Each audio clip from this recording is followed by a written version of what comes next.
Hello, hello, hello. Welcome back. Welcome back. Welcome back. Welcome back to some more Anno 117.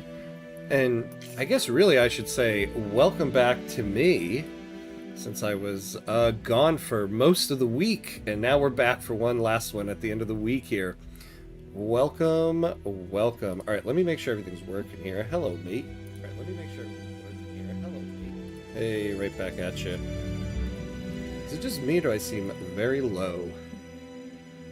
Sound-wise. I don't know. I don't think so. Okay, whatevs. Whatever. Welcome back! Alright. So we are back for episode 2 of our new Anno 117 run. So we started off pretty good last week. Hey, Emperor Renard, what's up, my friend? Good to see you. Very, very good to see you. How you doing? How is everything going? There we go. I got my my chat area a little bit bigger here. Learning Japanese. Wow, congratulations. That's an undertaking. Very cool, very cool. What sparked you to do that? Just to learn it, or is there a specific thing you're trying to do? Let's see here. All right, so the basic layout we're kind of trying to do here is we got our crops over here. Although we got some... Oh, we're rebuilding this thing, huh? Gonna take 5 minutes. We could use 5 coin. Yeah, let's just instant repair it. We can afford that. We've got residences here, and then we're gonna try to start doing, like, industry on this side of the map here. So, where are we at the moment here? Oh, we have, like, the tutorial going. I wonder why that is. I don't know. Where are our citizens at? Okay, so we got some soap coming in. But we could use some amphorae and some olive oil. So what do we need for those things? Clay pit. We have a clay pit going. Resin. Which we don't have here. So we might need to go get an island. Or an olives. Alright, so can we find resin and olives on the map? Challenge myself to get the N5 level by the end of the year, which is the first and easiest level of understanding basic Japanese. Wow, okay, that is cool, man. Congratulations. I wish I could learn languages like that. Funny enough, oh, want to live there one day. Well, there you go, yeah. I studied French, actually, for 7 years of my life. And don't know any French, unfortunately. I was just never that good with languages. Wait a second. Resin and olives. And this is us right here, right? Is this our island, or is this our island? Oh, this is our island.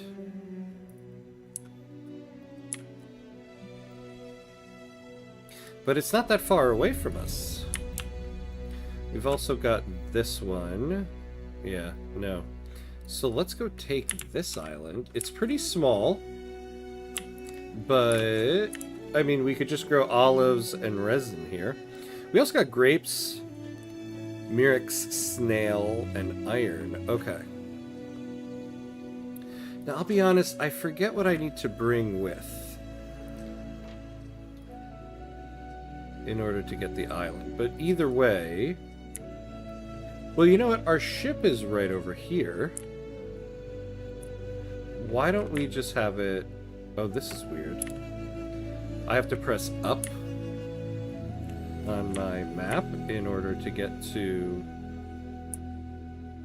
this island. That's very strange. Alright, well, let's have our boat come over here, since it's right over there. And then we'll see what it tells us we need, and then we'll bring it back over here.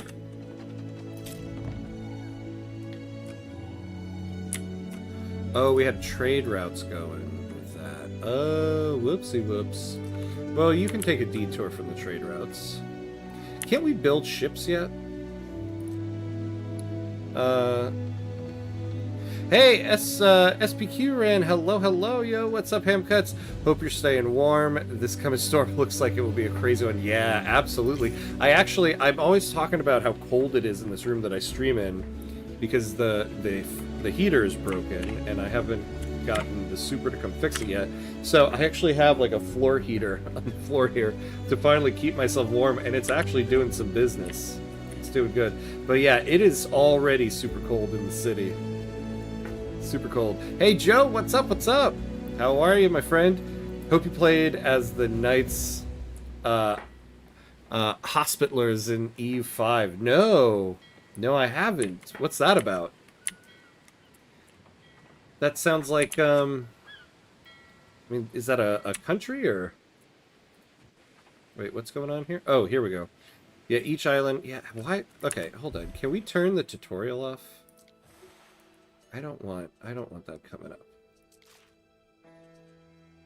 There must be something.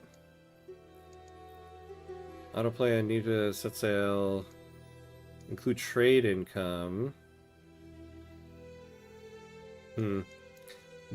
Alright, whatever. So I got myself in Elementary Japanese 1 translation and grammar notes. Mina no Nihongo. Each day I'm going one lesson. There's 25. So once I'm done, I restart. And for more learning, I watch YouTube videos about the same lesson I'm on. This way I can actually hear it and get connected or corrected if I fail to understand. Wow, I appreciate your dedication on that. I wish I could do that. That is so cool. To learn Japanese would be amazing. Oh, you have to pay a fee for each new island you settle. Oh, so you don't need to... So in Anno 1800, you needed to build a dock. And so you needed resources. Now you just need to pay money. Okay, then. The difficult second step has been achieved with aplomb. Yep. Yeah, great, buddy. All right, we've got a trading post. Oh, the Knights of Rhodes. Knights Hospitaler Order. No, I haven't tried that. That sounds epic, though. I've got to do that. How's it been going? Nice. I remember you having issues with your heater. Yeah, I meant to ask you. I know you are a professor, and I was half paying attention, and I thought someone mentioned you were at Queen's College. Oh, no. I actually didn't... I don't say what college I teach at. It's in the city, but... I don't say which one I teach at, just to... just to keep myself off the grid a little bit. But yeah, I teach at a school in the city here. Do you know any of the musical adjunct professors? I think my uncle teaches there sometimes. Oh yeah. No, I mean, I'm not at Queen's College, but I'm at one of the ones in the city here. Also printed the hiragana and katakana that I've put on the wall above my desk so I can look it up quickly. Same for the dates, days, months, numbers, and time. Oh, nice, nice, nice. Oh, no, you're all good. You're all good, SPQ. All good. Yeah, yeah. No, I am, I do, though, teach at a school in the city here, and the semester starts on Monday here in New York City. But it's all up in question right now because of the snowpocalypse coming in. All right, so let's build some houses here. Oh yeah, so now we're gonna need to bring some stuff.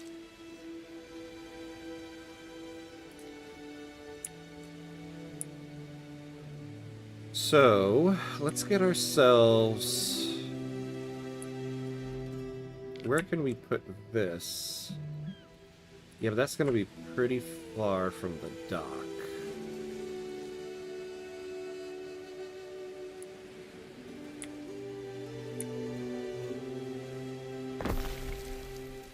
Yeah, that's going to be too far, but whatever. We'll figure it out.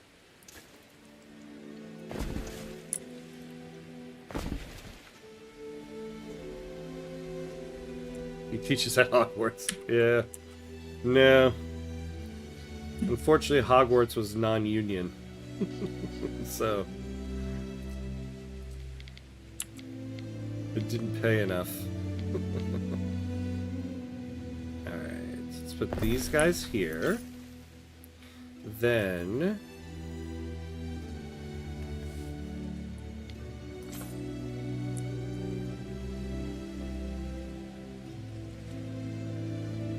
yeah, we'll go like that.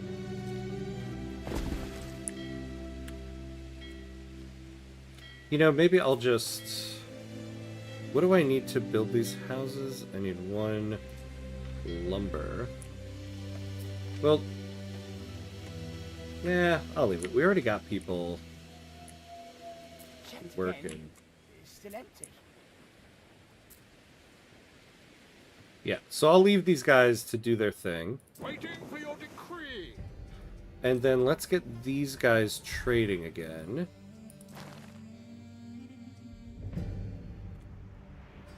Yeah, how do we unpause them?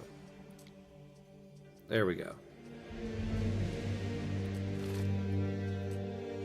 Yeah, there we go. Now we're in business. Alright.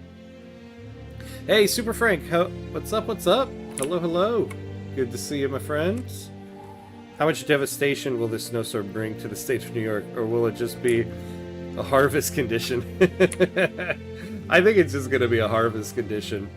I don't know why we always freak out whenever there's snow. Every time someone predicts like a snowpocalypse, it's like some flurries. I mean, there's probably going to be snow, but people are acting like this is going to be Frostpunk,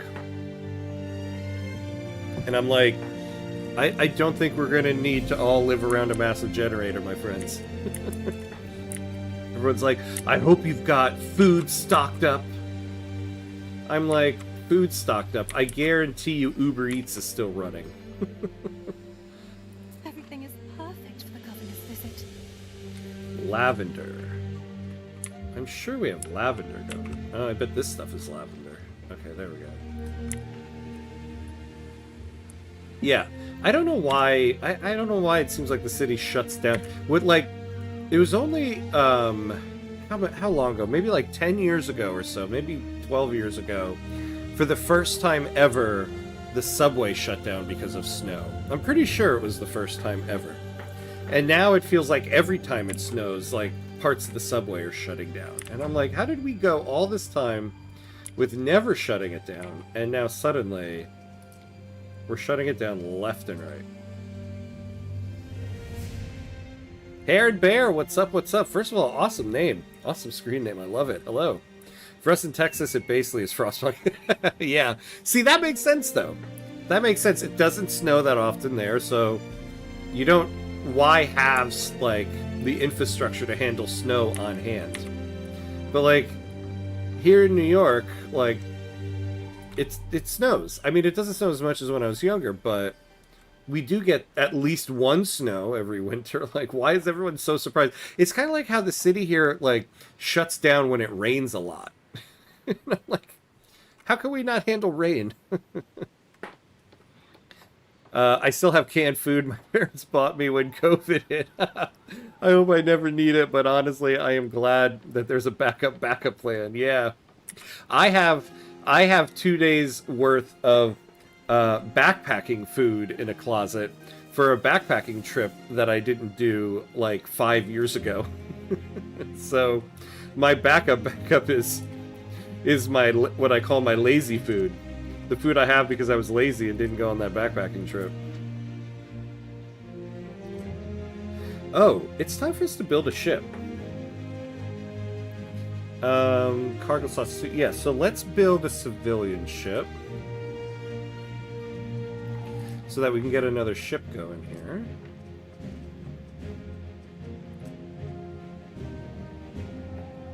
Thanks, I'm a... Oh, long-time lurker. Oh, awesome. I already took off on Monday because people here can't drive on dry days. God forbid there's any ice or water. Oh my god, you know, I forgot you guys are getting snow too, Texas. Oh my god, I forgot about that. See, that makes sense, yeah. That makes sense. That it's something serious over there. Nice, nice. Long-time lurker, I appreciate it. I appreciate it. You know I love a good lurk. But that, I mean, that'll be wild snow in Texas. Oh, hey, we got the Twitch bot. Hello, Twitch bot. God, I took half a week off and I was like, oh, who is this?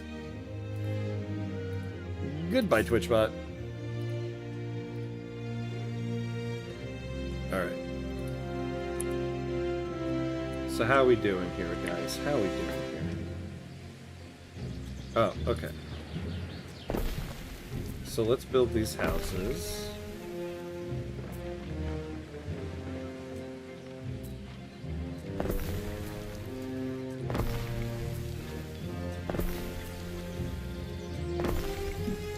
Alright. Now we got some people. The last time it happened, it made international news. Yeah. When was the last time?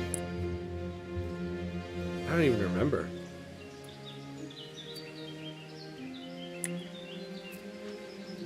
Oh, yeah, okay. So that new ship that we're going to get, that's going to be the ship that's going to transport stuff here. So, sardines and porridge. We'll start with that. Oh, we need a market, and so we'll build them a market.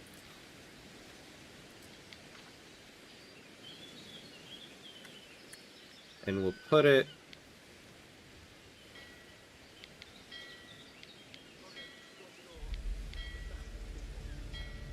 No, we'll put it here. Yeah, so that it's like in the middle of everything.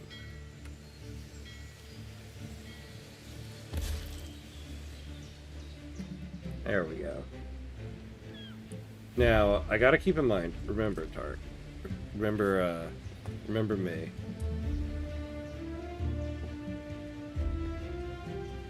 I'm trying to build resin and olive. So that's what I gotta grow. So I need to bring sardines and porridge to these guys. Hopefully I have, like, an abundance of it. What do we have? So we got some there. What about porridge? Where's the porridge? Oh. 2021. We can still call it the Snowmageddon. Haha. Yeah, I thought there was something. I couldn't remember when it was. I feel like I remembered something happening, like, in my lifetime. That was like, that's the only, like, time frame I have for it.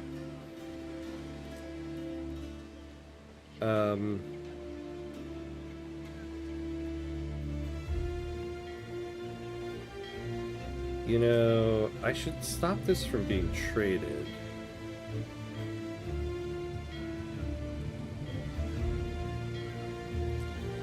Yeah, don't trade this. And don't trade that stuff. And then we'll have this upcoming ship do it. Now, I can bring a third good over to them. What should I make that good? It'd be really funny if you guys end up getting more snow in Texas than we do here in New York. I don't know why. I would, like, actually find that amazing. Tunics. So we can bring some tunics. And I actually think we do have an abundance of them. Oh, we have the hats.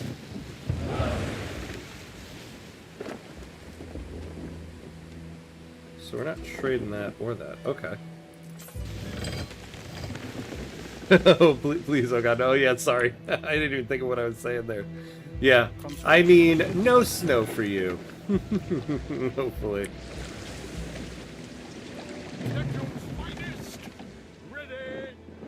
Okay, so let's set up a trade route. A new route. You can take the Cambodia. Although that would be funny, yeah, right? It would be hilarious. With the way everyone's freaking out over here, it would be amazing. But yeah, I can get why you're like, oh, please no. Nah, no, don't do that to us.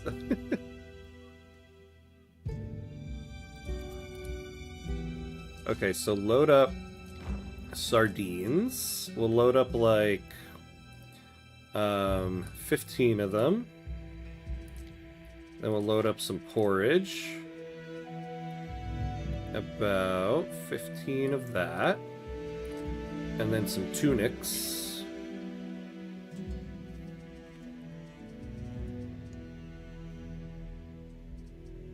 Where's the tunics? And then we'll do about 10 of them.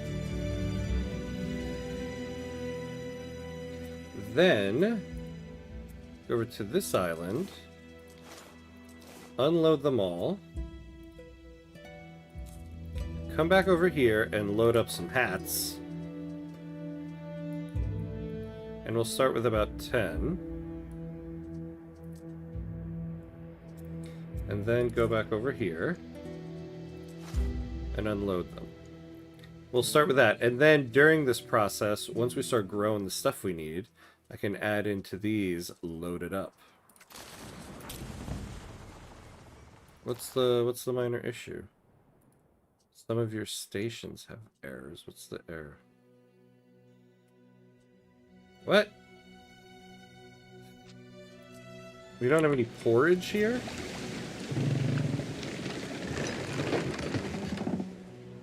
We have 23 of it. That's strange. Oh, because I set the minimum stock. Let me make sure that's not going to be a problem. Yeah, I need to make sure we have some now, just in case. Actually, yeah, I should set, like... 10... 10 of those guys. Okay. The snow isn't even the biggest issue. Our energy grid sucks. Oh yeah, it can hardly handle the summertime. And last time we had to boil our water for a week after. Now, see, that's the thing I remember. That's right. That's when I found out, for the first time ever, that Texas has its own power grid, separate from, like, the federal power grid system. Which was a crazy thing to find out. See, one good thing about New York City is all of the power infrastructure, all the power lines and everything are underground. So when we have storms and everything, we usually don't lose power. Usually, though, we lose power in the summer because people are running air conditioners like crazy. That's when we get it.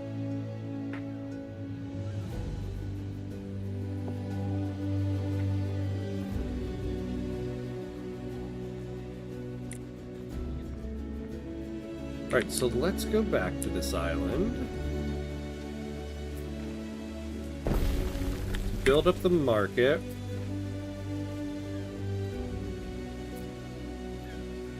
Yeah, we don't have any residents yet.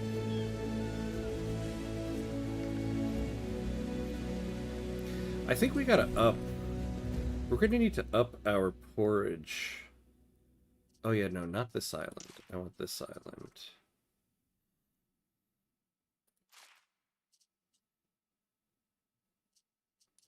If we're going to be making it for 2 islands.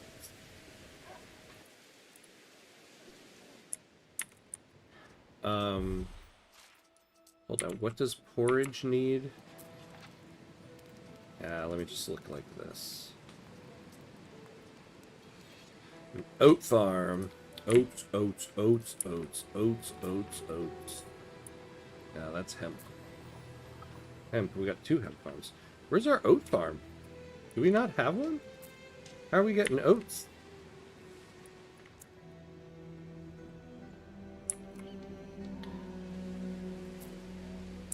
Here's the sawmill. Here's the porridge stand. Where are you getting your oats from? Oh, here they are. Oat farm. So the oat farm will produce, the processing time's 1 minute. And the processing time for this is 1 minute. So,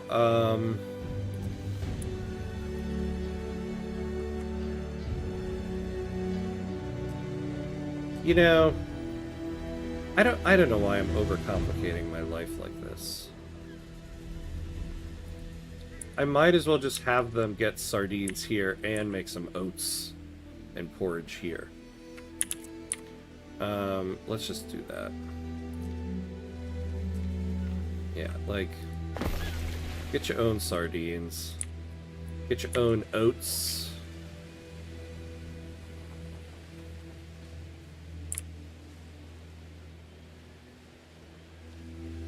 Yeah, we'll make a little oat farm right here.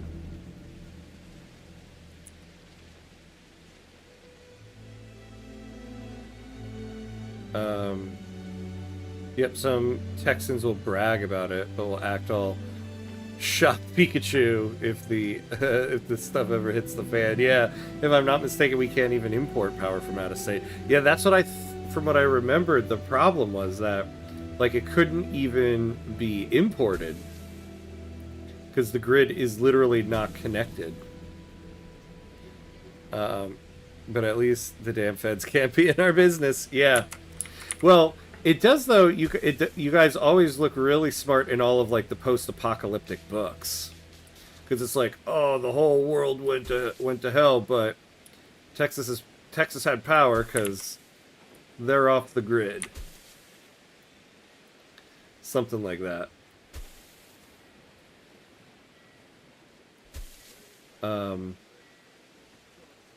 But yeah, it definitely had something to do with like feds can't touch our power.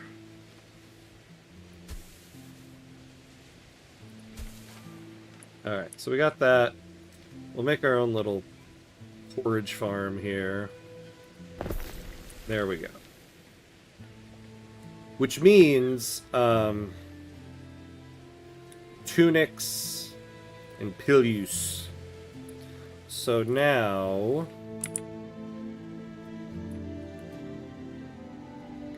I should stop everything happening with that trade route.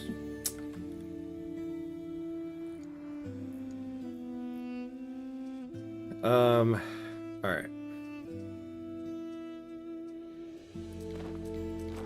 Just delete everything. Okay, let's start this over. So load up some tunics. We're gonna want like 10 of them, and some fancy hats. We'll do 10 of them, and this will make the trade route a lot less complicated. Because then when we start growing that stuff, we can load it up here.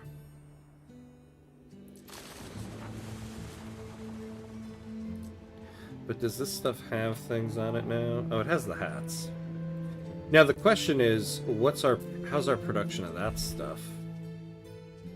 Tunics and hats, yeah.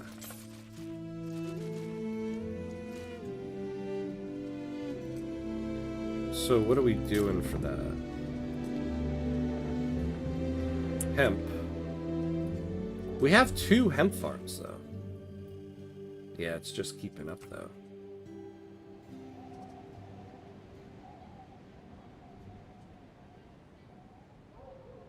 Alright, you know what?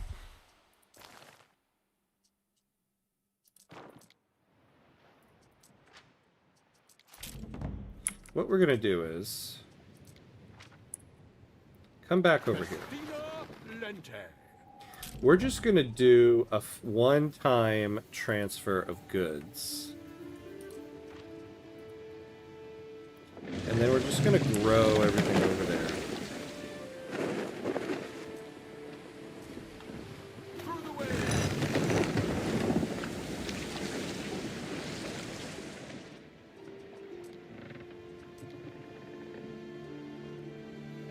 Oh, it's not going to let me take it because we're under the minimum amount. What did I set for this? 20. And I set for this 10. Alright, for right now, just put it to 0. Waiting for your decree. Let's give them all those. Now let's set it to 10.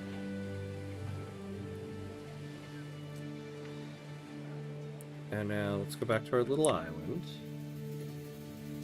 And you come over here. Festina Lente. It's Sardine and I. We're both very small fish. Yeah, look at that. Okay, so now they're all like super happy. Yay, yay, yay.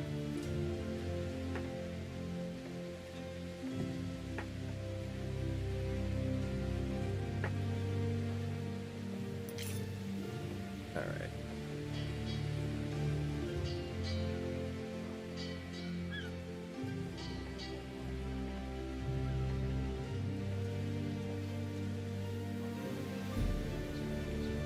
Alright.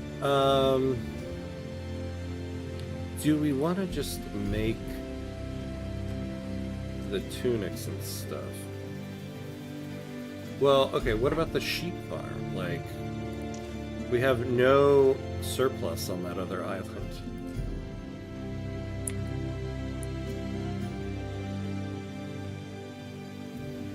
If only we're that good. It's currently held together by thoughts and prayers. Yeah. Thoughts and prayers to the power grid. Oh, man. Oh, man. Well, hopefully it... I hope it holds strong for you during the storm. Oh, man. Thoughts and prayers. Thoughts and prayers. It'll be okay. It'll be okay. Why will it be okay? I don't know. But it will. I have the thoughts and prayers for it.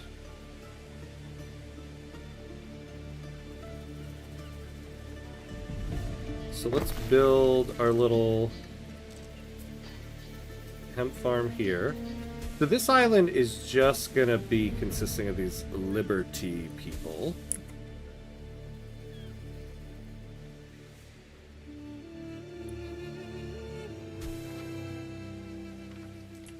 And then some tunics. Don't mind if I do.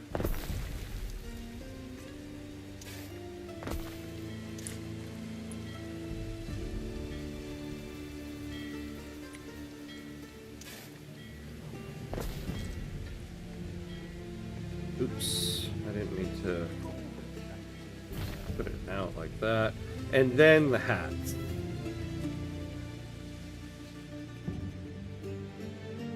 Yeah, I don't actually know for the sheep farm.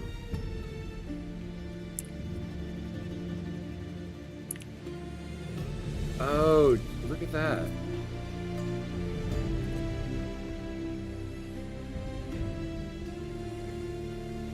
Oh, I thought it was increasing it. No.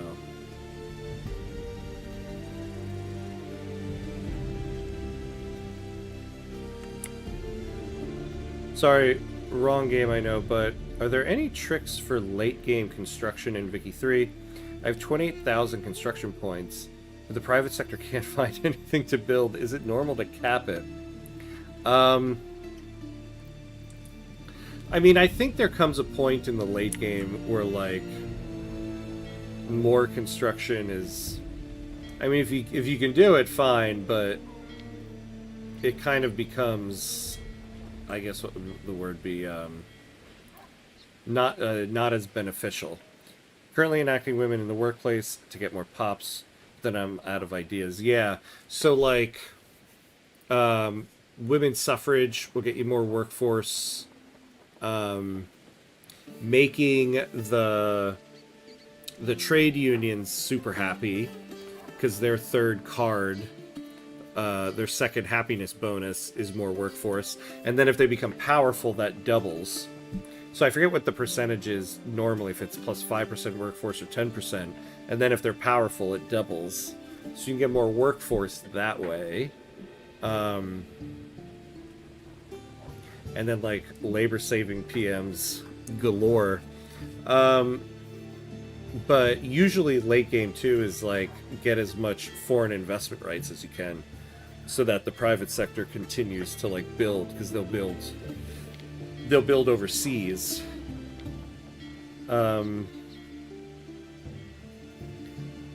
Oh, I need to get off of my monarch technocracy combo to get voting. Oh, and therefore women's suffrage. Yeah. Yeah, see, that'll be beneficial to you if you can do that. What else? If you have a power block and you get foreign investment rights 3 for one of the principals, then anybody in your block of a lower rank you get investment rights in. So that's a good way to get, like, tons of investment rights in people, and then your private sector can go to town. And then if you combine that, I feel like, with the infrastructure principle, So let's say there's like a lot of South American countries in your power block. They're all of lower rank. You get investment rights in all of them, but South America always suffers from low infrastructure. You can use other principles to increase that infrastructure and just like your private sector go to town on building. So that's one thing you could do.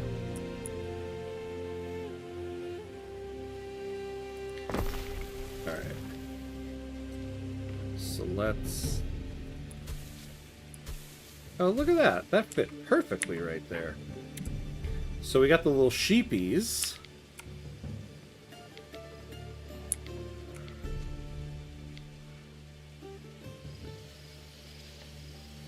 And we'll put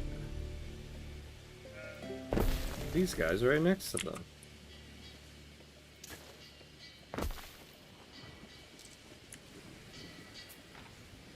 Now, are we maxed out on population? No, I don't think so.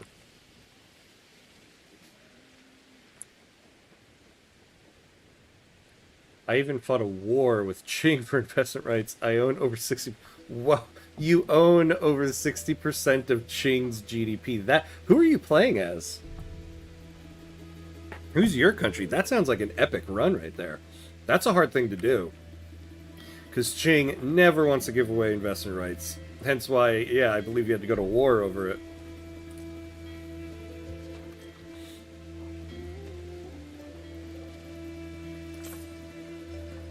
Oh, are you kidding me? I gotta have plebeians here in order to build resin? That is annoying.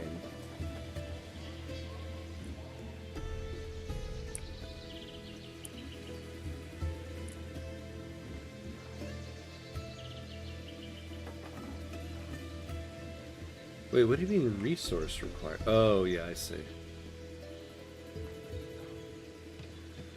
Emperor Norton USA run is... Oh, that's right. Yeah, where you were posting in the ham court on that, right? To get one more company. Yeah, Emperor Norton USA run. Ah. Okay. Wow, that's an epic run right there. I like it.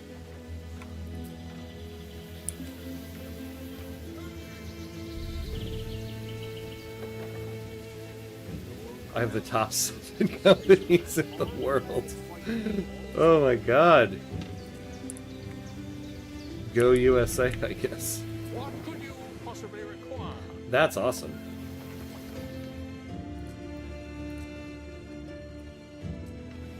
Yeah, that Emperor Norton achievement can be pretty tough. I remember back when I got that one. I was like, what, like... I gotta turn... It's hard enough to turn the United States into a monarchy, but then to make sure you get the right person as the monarch is a tough one. So congrats on that one. Alright, so we need 2 tiles. So we're gonna go back here and grab some.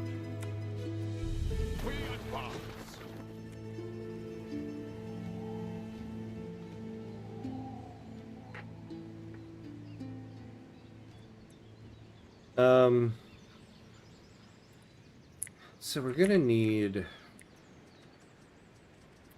God, I find that annoying. I'm gonna need to put some of these other people here. I'm gonna need 4 of them.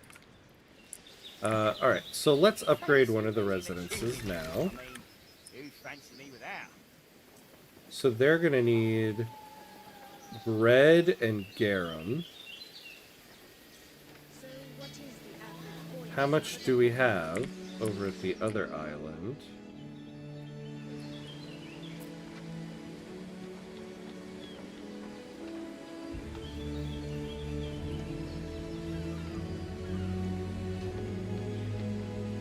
Oh, we got tons of bread.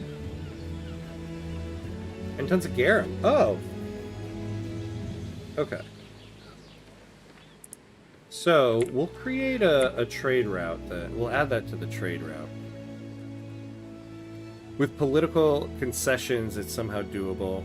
I had a petite bourgeoisie of 40% power even before the 120 popularity Norton even spawned. Ah, but I delayed some laws Keep the industrialists small and went full capitalist afterwards. Nice, nice. Nice. Well played.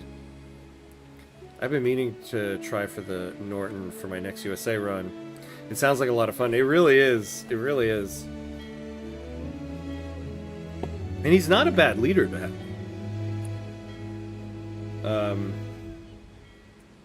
I forget what his ideology is, but I remember thinking, like, he's a good monarch to have. The problem is once he dies, then you get whatever comes next.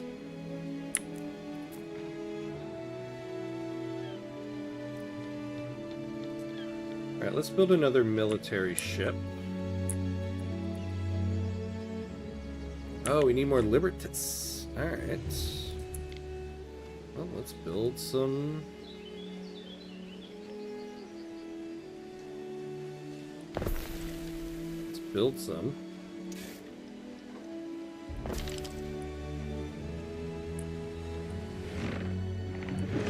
What could you possibly require? Wait, is this... Oh, no. That's not mine. When is that other ship getting here? How long is it going to take you?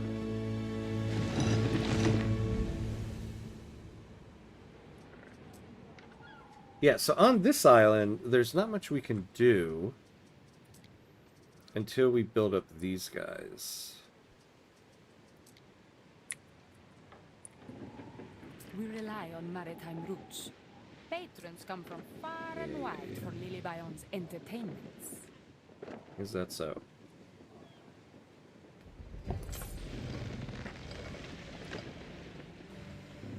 Completed a trade. What was that trade?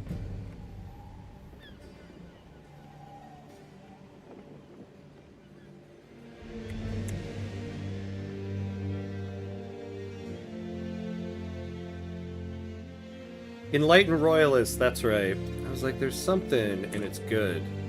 Yeah, he is an enlightened royalist. You can get multiculturalism easily with him in the mid-1860s. And I had Forbidden Love, which turned his son into an enlightened royalist as well. Oh, I had good RNG. That's epic right there. That's nice.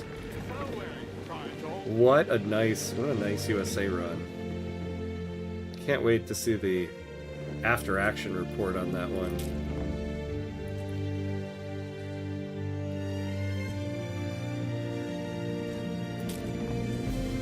Alright, so we'll take 30 of those.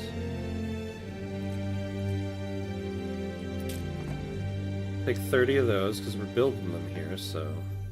What was it? It was garum and... Oh yeah, and bread. Take like... 50 of them. Yeah, this is good. And now, let's go back to the other island.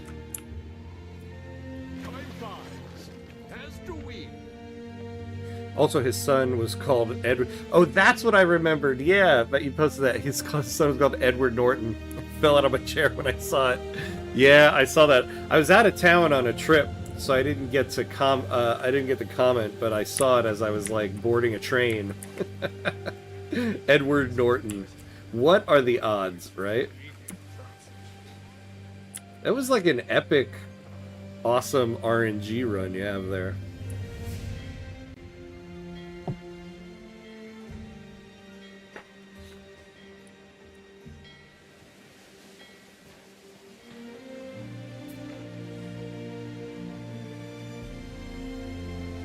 Now we need that. What about the olives?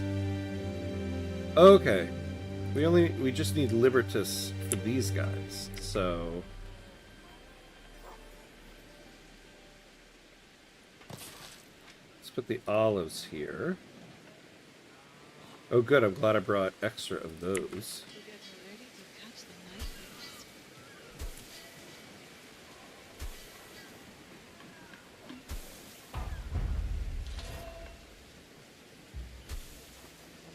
Sewing circ. Oh. This is gonna need a lot of stuff.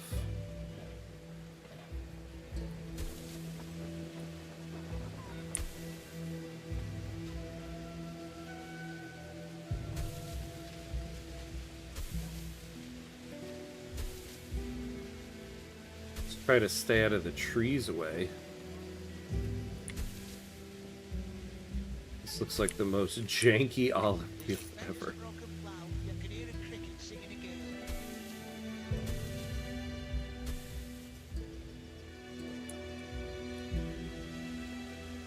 Should I have just moved the trees? Yeah. That's ridiculous.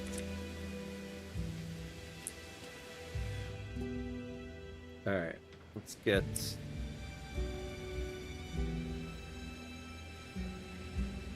that boat here.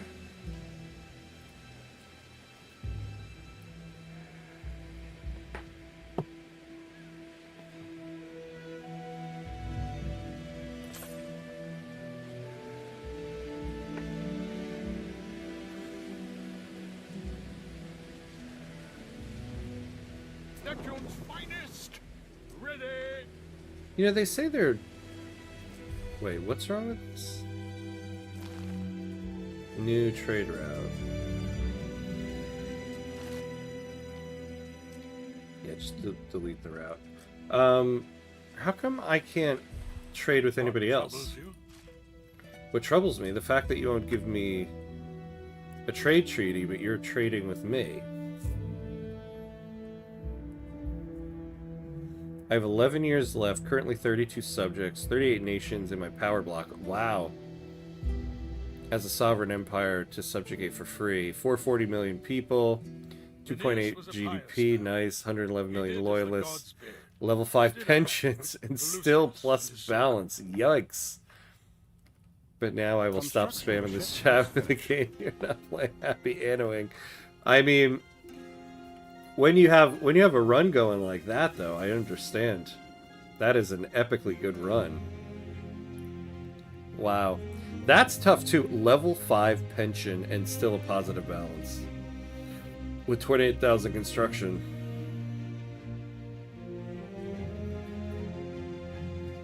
So, he still says I'm insignificant.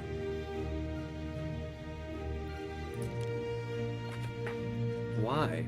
Your cities have little or no prestige. Increase prestige with needs, public buildings, and ornaments. I can't... Do I really need to put ornaments around the city? That's annoying. I wish I could just, like, hire somebody in the game to, like, do that for me. There is a shortage of workforce in one of your cities. Yeah.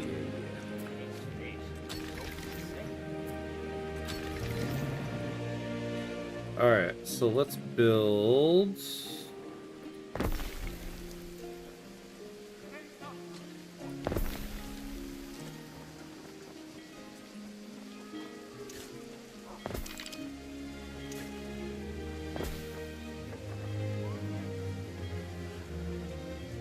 While we're on the subject, I always wanted to thank you for your tutorials on Victoria 3. Oh, nice! They really helped me graduate from noob to decent at the game. Oh, nice! That's so great to hear. Thank you for saying it. I'm glad they were helpful. Yeah, it's like, you know, one of those games where it's just like it takes a village to learn it. But man, it's one of those games that when you finally do learn it, it's just so satisfying, right? When it finally clicks.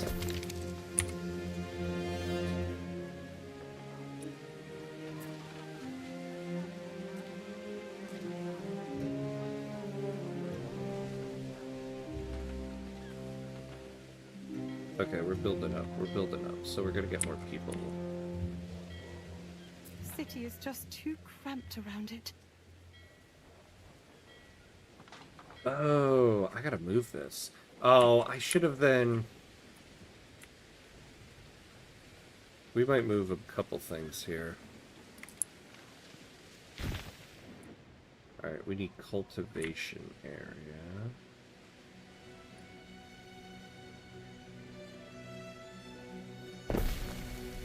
Though now I'm worried...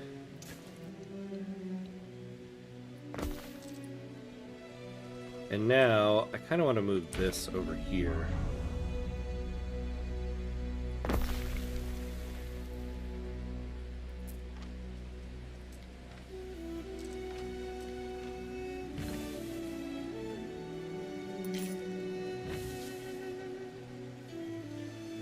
All right, there we go.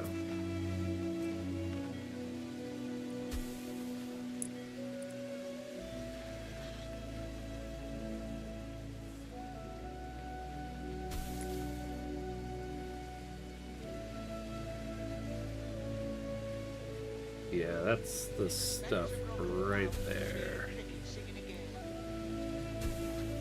That looks a lot better.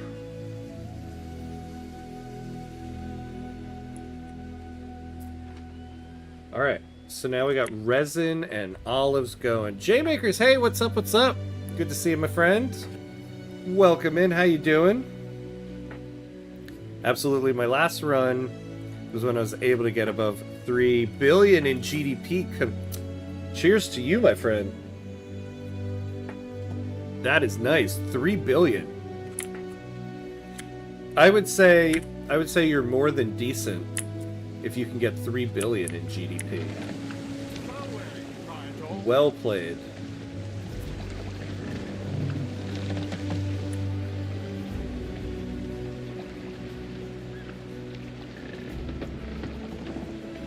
Red and gear. Yeah, so we're gonna say here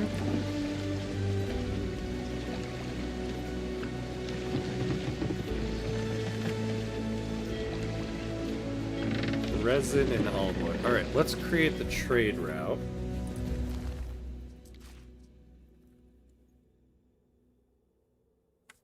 Wait, which boat is it? What could you possibly require? Commodia. There is a shortage of workforce. It was as the USA, so a little bit of easy mode, yeah. It's so funny, I feel like the United States, because it's a great power, isn't a good starter country. If you're trying to learn the game, I don't think any of the great powers are good. But I feel like the USA is like, once you know how to play the game, the USA is like the easiest country. But I feel like if you don't know how to play the game, it's like you're not going to be able to see the consequence of your choices, because the economy is big enough that it'll correct itself. But man, once you know what's going on, the US is a fun one to do. Oh, all right, we are at the hour mark, so we're gonna take a quick 90-second break, pay homage to the gods of ads so people don't have to watch ads during gameplay. So we're going to take 90 seconds, get another drink, and we'll be right back.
All right, and we're back. And we're back. Let's see here. I learned with Colombia for my first few runs. Japan was the nation where I really started understanding most of the game systems. Yeah, that makes sense.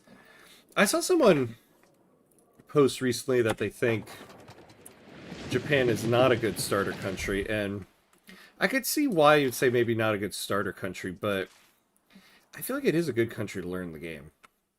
I think a country, first of all, a country that starts off as isolationist and has all of the resources you need within its borders is a good country to learn the game on.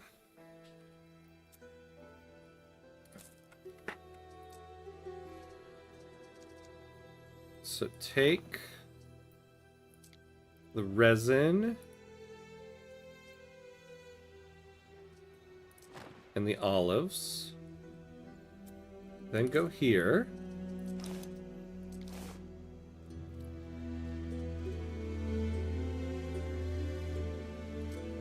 Then load up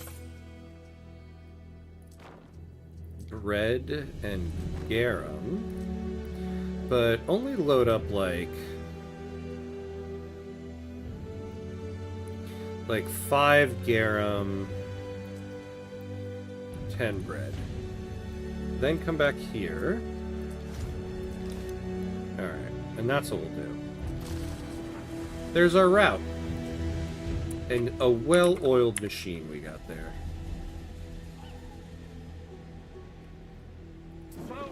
Oh, wait, but I do have to tell it. Where's the thing where it's like, don't wait.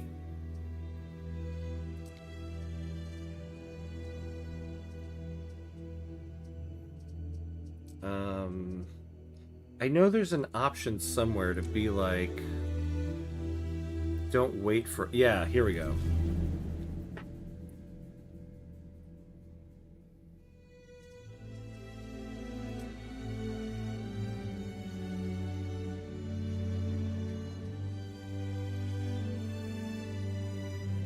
This ship will wait until the hunt's completed.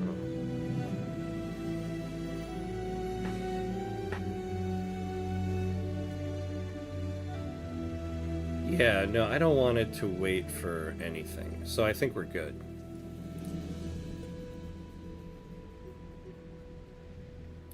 I had fun with that Persia run, where I said, I don't care about GDP, just military.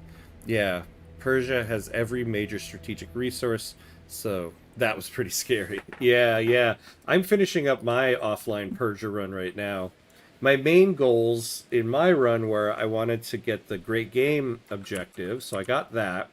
And I wanted to get that Persia objective. I forget, like Iranizan or something like that. So I got that. And so the last thing I'm doing, I'm in the 1900s. And I had slowly been kind of building up to getting that new achievement where you turn Spain into a Muslim country. So I had created a religious convocation power block a while back. And I was like, if I can get this, that's fine. We'll see. It's not a big requirement, but now I actually have a legit chance to get it.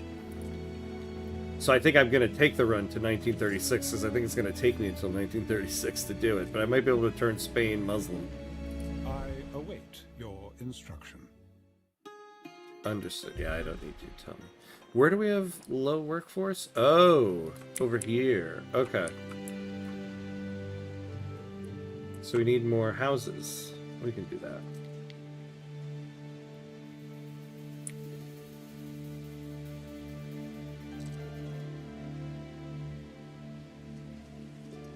Yeah, what we'll do is...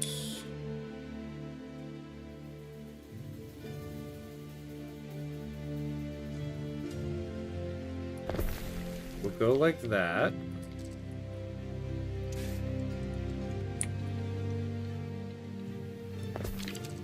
And then we'll get some ornaments, because apparently we need more ornaments.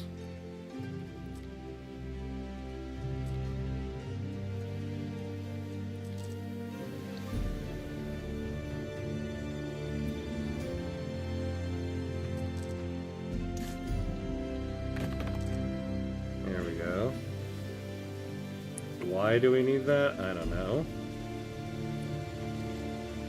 Oh, this doesn't connect to the road, so we'll put one more house here.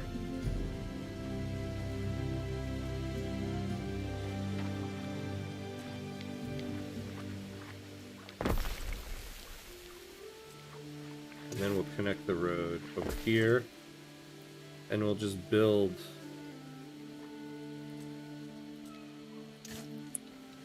Oh. Yeah, just like that.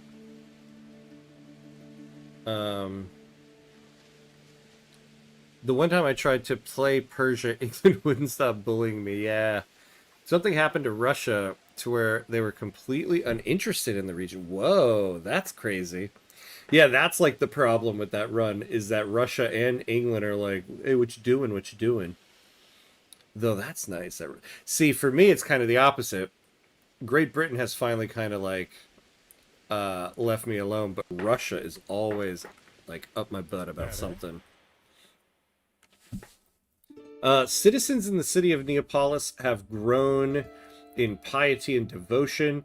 They are asking you to host the Cerealia, Festival of Ceres. They wish to honor their city's patron god with a proper feast and sacrifices. So we get +1 income. Okay. For like 4 hours. Oh, and we'll get a random specialist. So pay for the festival. We pay 2,000, or we pay 30. I mean, we have a lot of bread, but I'm going to start sending it over to that other island. So we'll just pay the 2,000.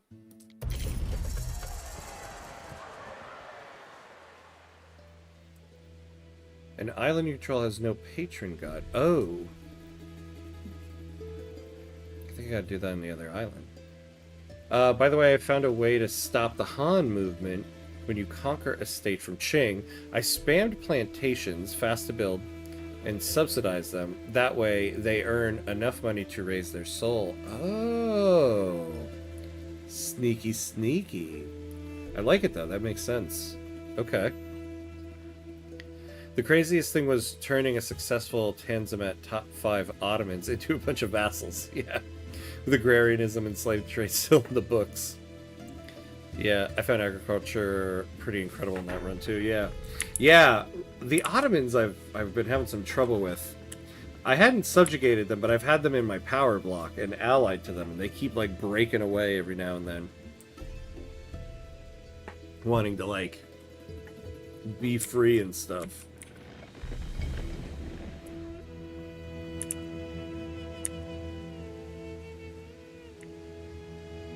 Alright, so this is good.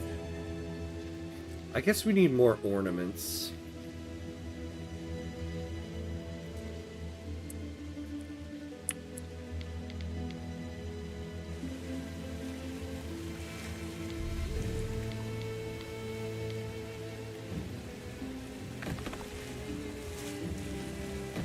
There we go.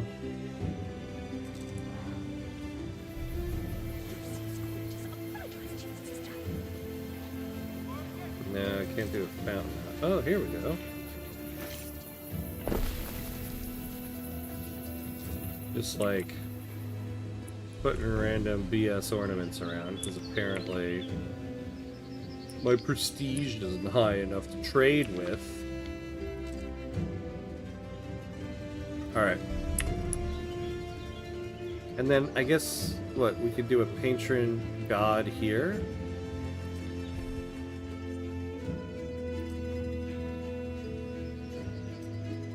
Yeah, that's what I'm trying to do, my guy. Prestige, yeah, religion. Oh, I see. So we have Ceres here.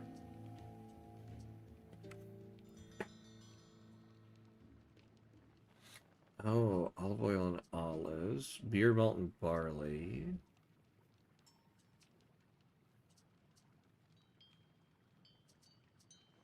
I think we have grapes on this island, right? We do. So I really need to pick her for this.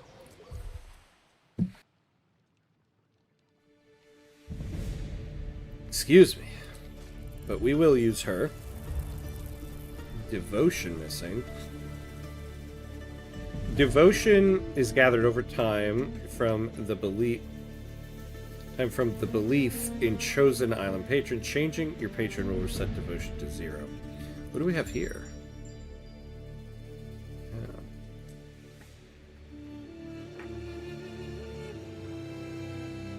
Sad truth is, illiteracy being kept low has a curious way of keeping political movements weak. Yeah. And if you conquer literate states, having more guns shuts them up. Yeah. See, I have a pretty high illiteracy in my Persia run right now, only because you need to have an 80% literacy to get that Persia-specific achievement. So I started early. I actually built universities. Because before that, I did a Mexico run to get the, what do you call it? The Egalitarian Society achievement. And I got literally everything for the Egalitarian Society achievement except in the very last objective, whatever the literacy it is that you need. And I just couldn't get the literacy high enough. And I realized it's because I needed to have been doing that, like, from the beginning. And I hadn't been. So this time, when I saw that, oh, I need an 80% literacy for the Iran achievement, or the Persia achievement, I was like, I'm starting that early.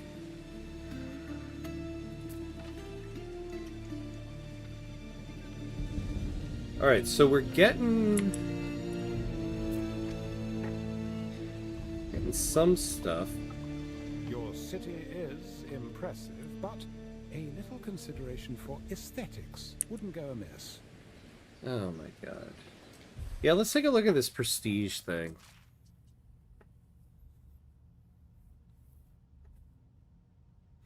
Island prestige impacts diplomacy and your villa by unlocking more options for optimization via specialists you recruit. Prestige reflects a governor's sense of decor and decorum.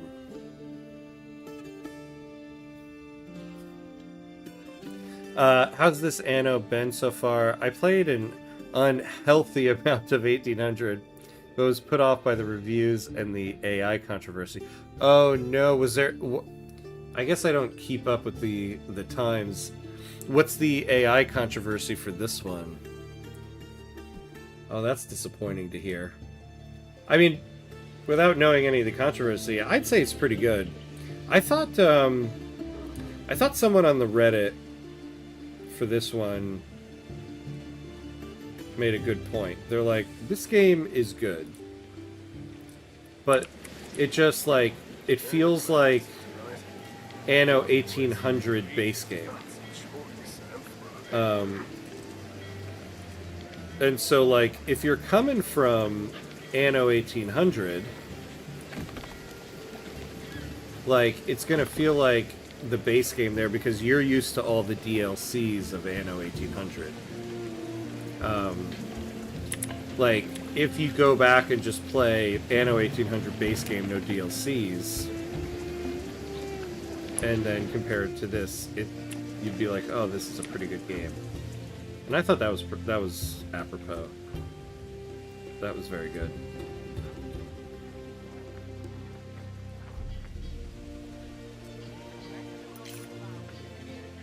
I think the AI stuff was more about Ubisoft Battlefield. Yeah, not Anno itself. I don't remember exactly. I thought I had heard something about Battlefield and AI.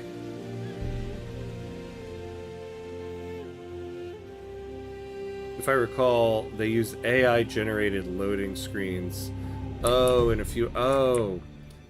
Why? Here's what I don't get, is like, why do that? You have artists on staff. Clearly. Like, they're making all this other stuff. Why would you have AI-generated loading screens? When it's not even like you have to go hire... Like, what do you say? You're not even saving money. You're already paying an artist. Just have them make a loading screen. It's so dumb. It's so dumb on their part.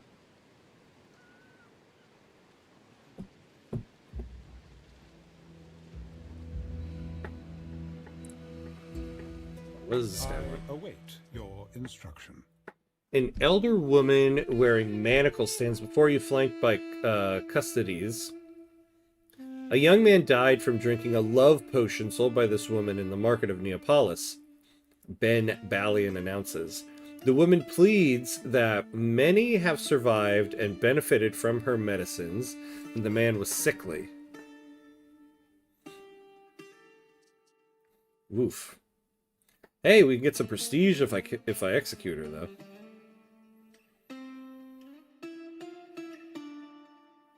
I'll lose prestige if I exile her.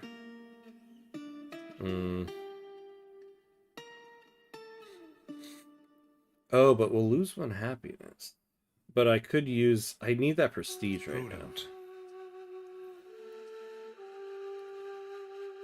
For the crime of poisoning, you sentence her to execution. Gasps erupt from the crowd. Most frown on harsh sentences for the elderly. But in your province, the law is applied equally. That's right.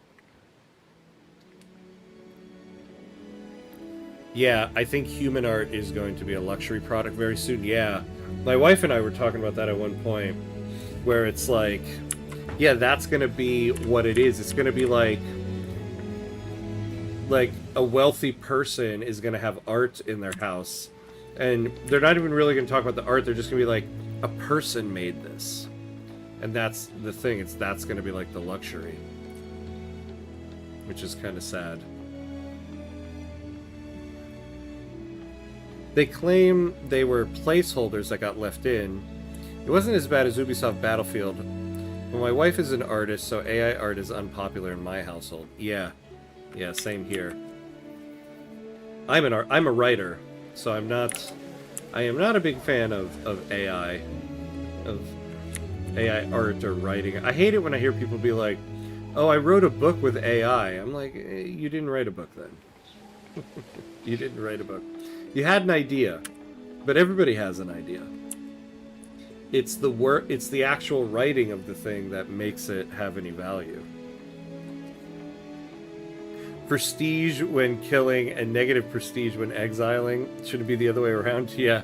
Well, I lost happiness in the city for executing, and I would have gained happiness if I had exiled her. So I think that's the trade-off. I guess I should be looking at, like... So my happiness is 145. Is that good?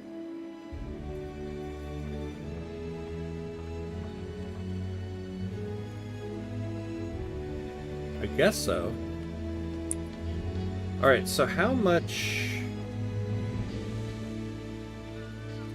Alright, so I think I can now build...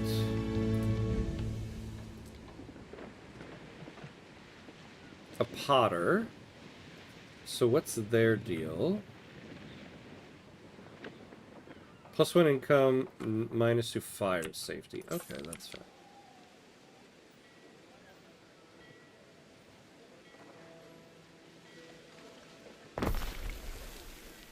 Oh wait, did I want to build that all the way back there? I want to build it here. Now I'm all about these stupid ornaments, because apparently...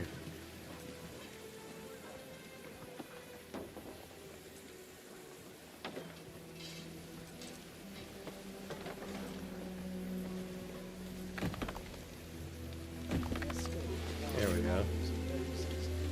I have a similar issue with people who read a book by listening to the audiobook. You know what's in the book, sure, but reading is specifically looking at paper, yeah, and decoding black marks in your brain, and you did not do that. Yeah. Yeah, it's interesting how the rise of this, like, massive rise in audiobooks. I don't know what the insight is on it, though. Like, what caused it? So much more than, like, you know, beforehand. Like, when I was a kid, I used to love audiobooks for long car rides. I would, like, I played soccer, and we would, whenever we had to go to, like, soccer tournaments, me and my mom, we would get an audiobook, and we would just listen to the audiobook for the entire car ride, like down to the tournament, and then daily like to the fields and back, and then the whole long ride back home. But now the idea of like, so to me the idea of like listening to an audiobook just like at home while you're sitting around is kind of an interesting idea to me. I still love audiobooks on car rides. Whenever me and my wife do a long car ride, we'll get an audiobook. But I've never just listened to an audiobook like at home. That's an interesting thing to me. Yeah, the Blade Runner future is here and it's not cool. I know, right? I know. I saw this really great meme one time that was like, which is also just a sad thing to say, but it was like, I want AI to, wait, I want to make sure I get this right.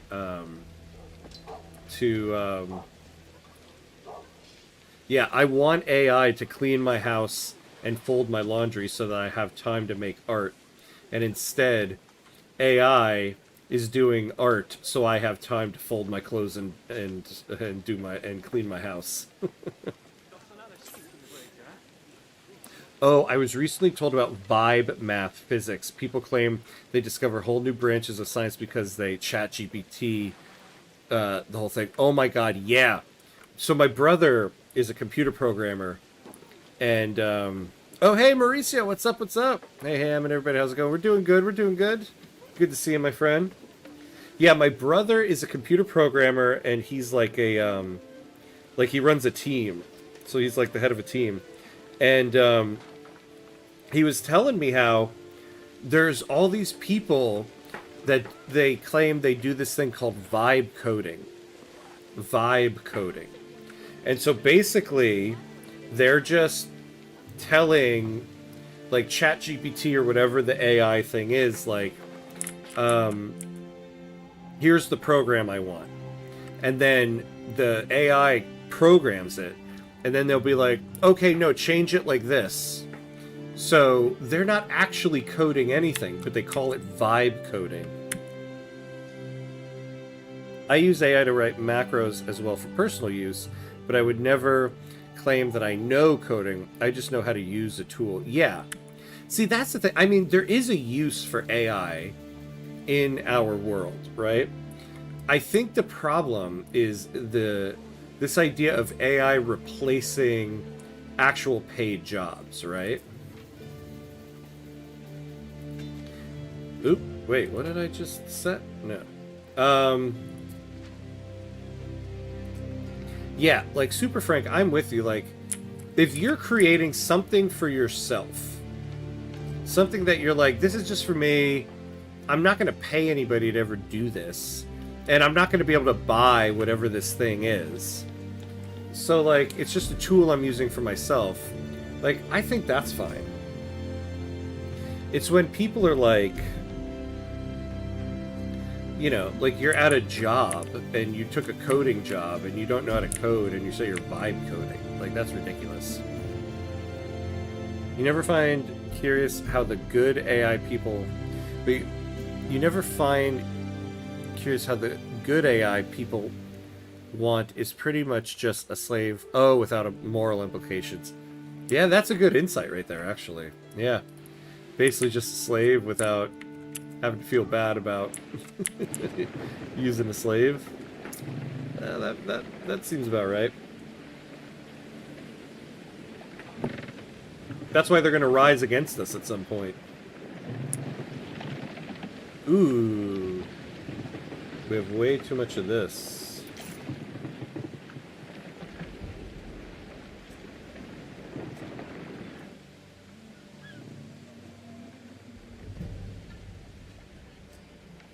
How much do we have back here?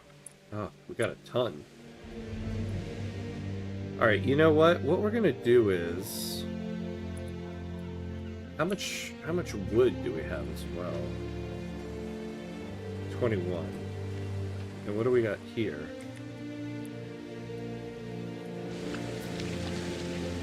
0. Yeah, that's because we're... So what we're gonna do is...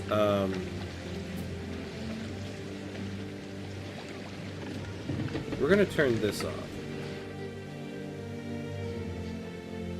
We'll build up wood here. Hey, it's nothing complicated.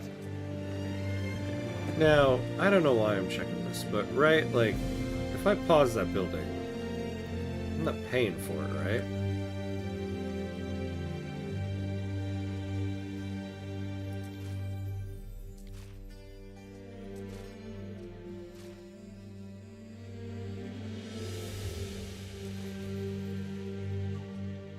Yeah, okay, good.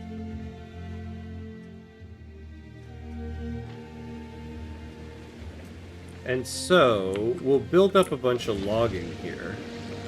If we ever run out of logging over here, we'll bring it over, and vice versa. I want to see the first vibe engineer arguing that he is not at fault for a bridge collapsing because his vibe told him it's fine. Yeah, exactly. Like, man, you know, when we had Verizon go down the other day, please tell me that was somebody's vibe code failing. What could you possibly require? In Sweden, there was some guy that ordered an AI-generated song and tried to put it in the music charts, arguing that the technology is a tool that the human control creative process. It didn't work. Yeah, I saw in the news there's some like musical group that people have been listening to on Spotify, and the whole thing is AI. Like, the song is AI, but also like the imagery for the artists was all AI generated. ChatGPT told me the bridge was okay. Gonna be a headline eventually, but I hope not. Yeah. Yeah. It's just so... Build a officio on your island to accommodate specialists outside the villa. Oh.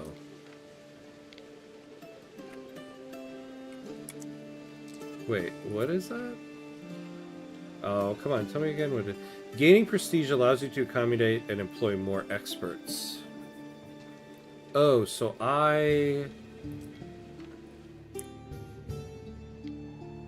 Oh, I see.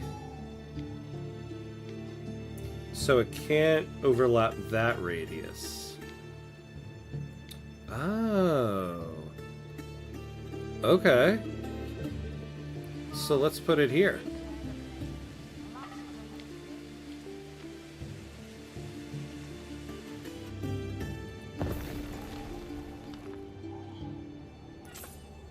I worked in higher education when AI broke through into the mainstream. We had a dude use some AI to write his paper. He didn't realize it just quoted a Wikipedia article at him. I know. I have students who try to do that too, and I'm just like, you guys, the problem is, like, so here's, I think this is a microcosm of the problem of AI, right? So I teach an intro to theater class, and part of the class is the students need to go see these shows on campus, and then write a review paper for it. And it's basically a paper that's their opinion, right? Now, I've had students try to plagiarize these papers in the past, and, you know, what they do is they find, like, reviews of other productions of the play that have happened, and you can always tell when it's something like that. But this last semester we had 2 productions that were original plays by 2 professors.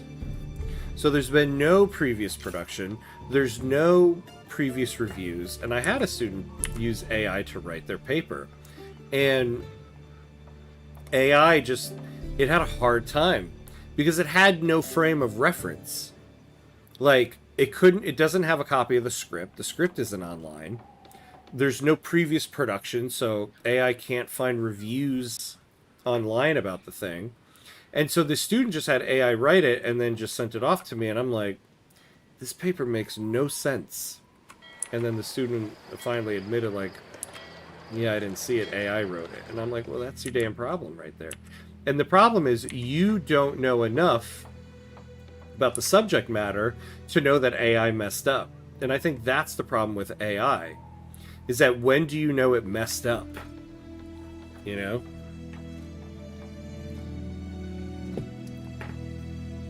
Last rant about this. I hate people who claim that they are on the frontier of technology but start every sentence with, I use this prompt, and just modify a string of words until they get the result. That's not innovative. That's the task a dog does when barking at a human. Oh my god. I'm gonna use that.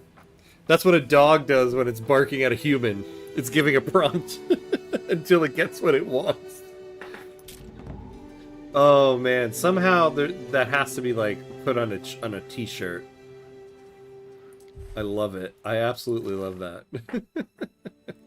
That's what a dog does when it wants a treat. Oh god. And it's so true though.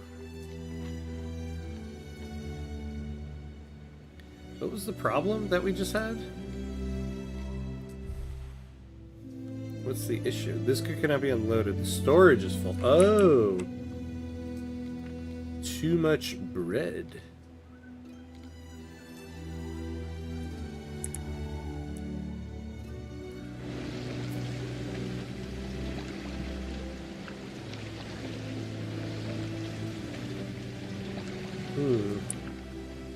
What do we do about that?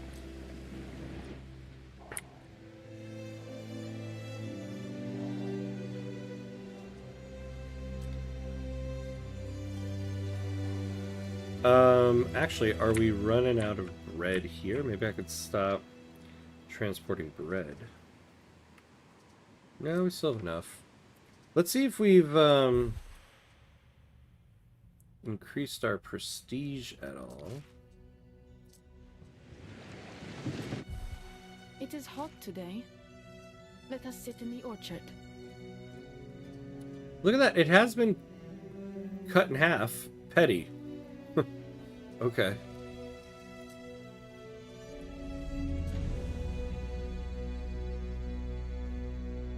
Defiant. Why defiant? No devotion to Minerva. Okay. Fine. Let's load up more ornaments. This is so tedious.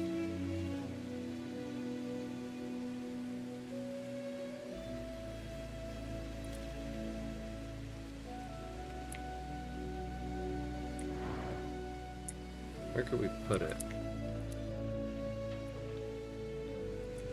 I guess, yeah, this little area here.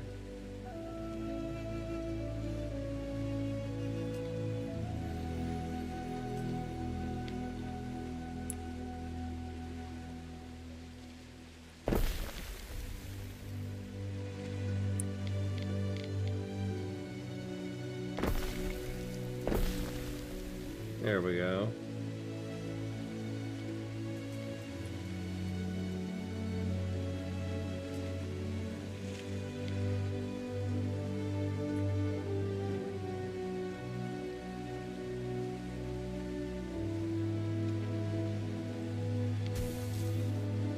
Going all the way up this way.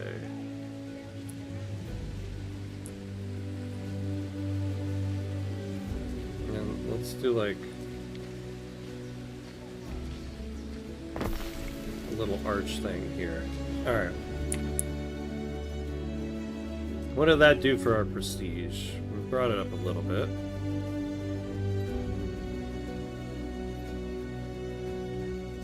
Where's our governor villa?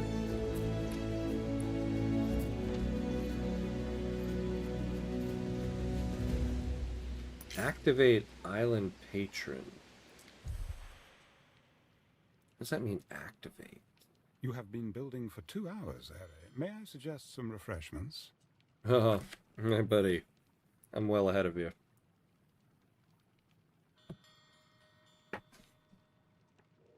I never facepalm more than when I worked in higher education. My favorite excuse for plagiarism was a kid claiming that he was just paraphrasing. Oh, yeah. When I explained that that isn't how that works. Yeah. My favorite, and by favorite I mean most anger-inducing, was I gave I had a student submit a paper one time. Again, this was a paper where they were just giving their opinion on a production they watched. Clearly, this guy didn't watch the production. He found 2 reviews that he basically made his paper on, and I found the reviews online. And so, this is back when I used to actually do like all this work on plagiarism. I highlighted all of the lines that he plagiarized, and then I stapled the reviews that he plagiarized to his paper, and I gave him a 0. And I gave him his paper back, and this guy actually had the nerve to get upset with me. It was like, but why did I get a 0? And I'm like, look at what I just handed you. You basically just copied these reviews to your paper. And he looks at me and he goes, so? Like, he was like, I don't understand why I got a 0 though. I was like, because you copied these 2 reviews online and tried to pass it off as your opinion. And he just didn't get it. He was like, so what? I was like, oh my god, dude. That's cheating. You can't do that. Like, you can literally get kicked out. You can actually get kicked out of college for plagiarism. I always say this to my students, like, technically, when I get a plagiarized paper, I'm supposed to submit it to the university's disciplinary board, and then they will go through a whole process about whether the student gets to stay in the school or not. And so, but I feel like that's going to be like a lot of work for me. So I'm always like, let's just keep this between ourselves, and you get a 0 for the assignment. He went on to say his other professor said it was okay, but conveniently forgot the name of the end course. Oh my god. Well, yeah. Be like, well, that other guy lied to you. Sorry, buddy. I don't get what that... Activate island patron.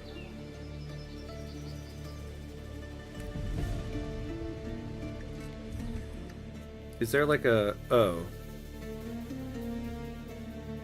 Devotion is gathered over time from the belief in chosen island patrons. Changing your patron... Yeah. We know that.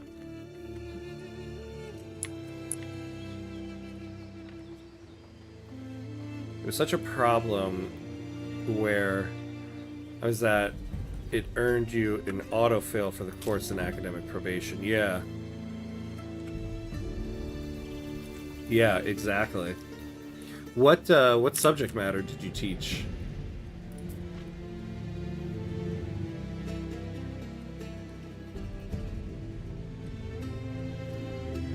Oh, interesting. Archers. So I need a lot more, like, Libertus. Let's do that. I do need to be mindful, though, the more of these guys I build...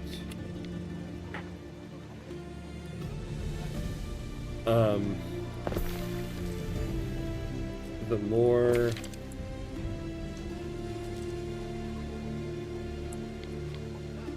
goods they're gonna need.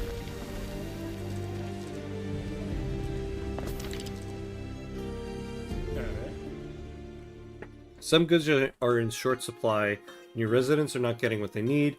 As your population grows, you have to be mindful of supply shrinkage. Steady attributes, income, and workforce rely on production keeping up with growth. The panel of your residents always shows the needs you are currently able to provide and where supplies lack. As ever, we shall obey. Cock 'em sardines, dripping with oil, picking me teeth with the bone. Ah, we need another marketplace. So it's not reaching those guys. Yeah, here we go.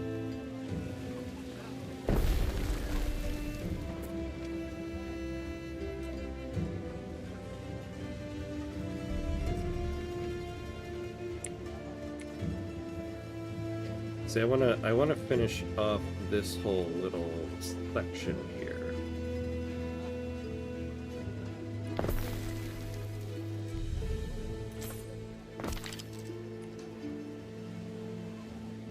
Alright. So that'll build up. Be able to make more soldiers. I don't know if we have one yet. Wait, what is that button I pressed?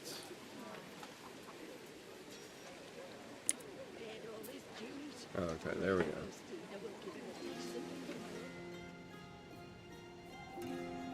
Some of the necessary materials haven't reached us. Oh. The soap. So it takes 2 minutes for that. This is the soap maker. This takes 1 minute.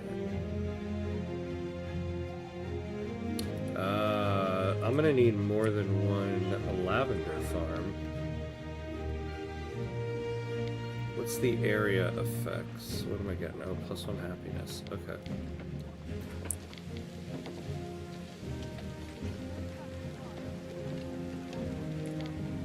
Well, yeah, I mean, we should do it right next to this.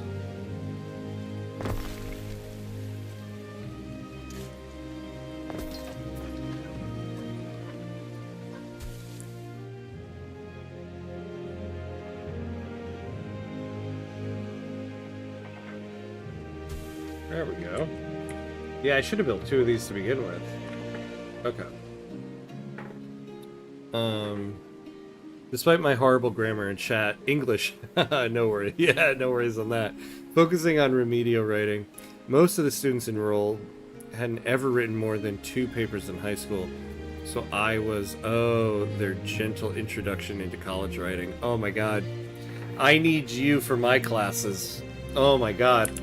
I get quite a few students every semester who do not know how to write a paper. And honestly, it's not their fault.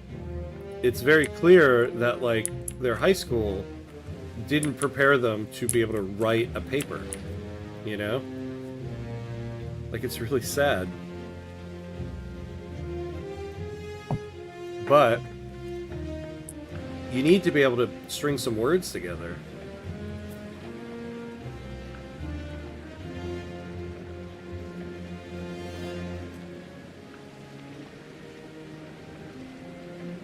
Oh, here we go. Oh, okay, I can upgrade the trading post. There we go.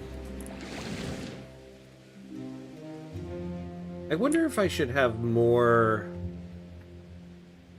than one of these olives and resin. Probably, right? Let's build more than one. So let's build another... Oh yeah, no, that's where I want to keep houses. So let's build that here.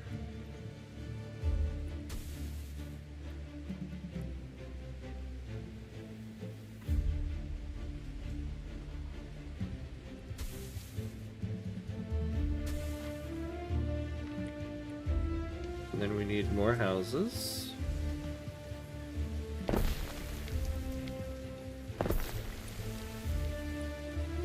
And then let's build more resin. Can I...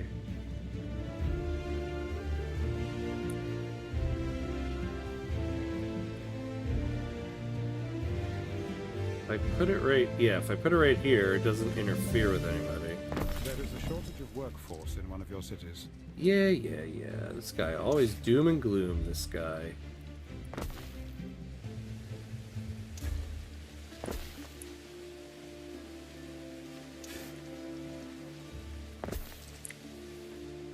Alright.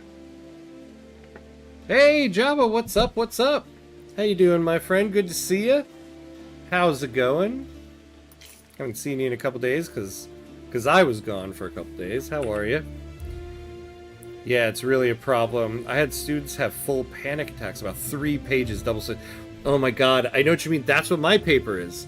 The paper in my class is 3 pages, double spaced, and it's also just your opinion. This is what I don't get about my paper. I'm always like, You shouldn't, I say to my students sometimes, you shouldn't plagiarize any paper in college. But if you're going to plagiarize a paper in college, my paper is the dumbest paper to plagiarize. Because it is your opinion. Like, do not plagiarize my paper. Because you're just writing your opinion on something. Not be prey to the elements. But yeah, people freak out about that. I have students all the time be like, I don't know if I can write 3 pages. And I'm like, man, you gotta learn how to BS. It is such... Not that I'm saying that is a good thing to do, but... Like, there are so many times in college I was, like, taking classes that was not my main class, my major or anything. And I just learned how to, like, you know, get by. If you cannot write 3 pages on any BS topic, you do not know how to write a paper. Oh, how are you doing? I'm doing good. I'm doing good. I've been out of town a couple days. Just got back today. So nice to get back into the swing of things. Feel like it's been forever since I streamed, even though, you know, it was only one day I really missed.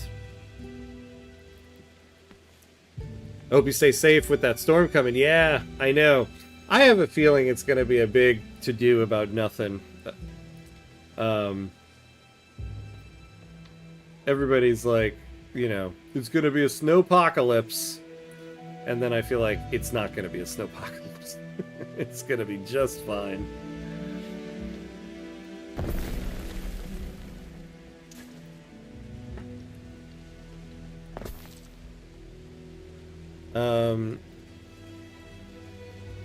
One of my favorite things about negotiation in Wiki 3 now is using political, concessions strategically. Yeah, I love it when it's like the intelligentsia or the trade unions on a law that you know you're not going to be changing. Like, I would like political concessions, and I'm like, hell yeah, man. I want that for you too. Let's do it. 3 pages is light work. Yeah, seriously. You give me any random topic, I could write you 3 pages double-spaced about it. Like, that's wild to me. I had a good egg try to cite himself in a memoir paper. Oh, bless that little heart. Quoted himself. Oh, man. Well, see, that's the kind of try I appreciate. You're not trying to be dishonest. You probably just don't know. That's hilarious. I can only talk from an Austrian point of view, but in high school, we only learn the mechanics of writing, but no one teaches how to formulate an idea and bring it, on paper eloquently. Oh, wait, hold on, what? Oh, well, go, you guys. Oh, they are going. Okay.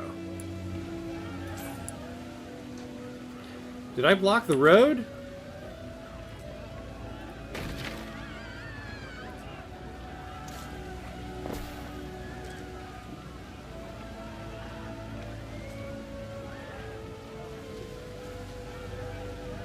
Uh-oh. Poor city planning. My bad. Whoa, this is a lot of fire. You know, I wonder if we need to research some better fire.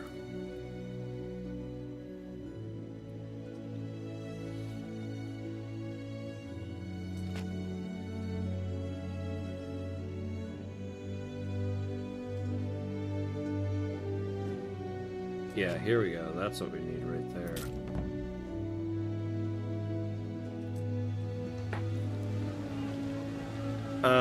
There's one thing that might indicate it's real. Ted Cruz ran to the beach. Wait, what? What does that mean?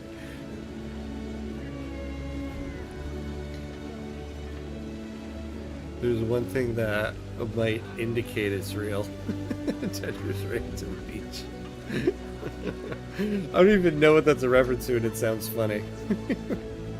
And writing a paper is on a different level. Oh, the storm! Oh, the storm! Yeah!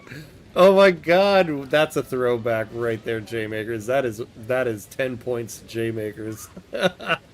There's one thing that might indicate the storm is real. Ted Cruz ran to the beach. Yikes. That's when you know things are bad. When Ted Cruz is trying to leave on a beach vacation, watch out. Hold on to your hat. Hilarious. Oh my god. And writing a paper is on a different level. Again, it took me 2 years to write my BSc thesis because I did not know how to start, where to start, and I did not even know what to ask because I had no idea what I did not know and how to even tackle the topic in the first place. The topic being writing a paper, not the topic the paper's about. Yeah. No, it's true. I mean, I think it's the two things that students don't learn enough about. How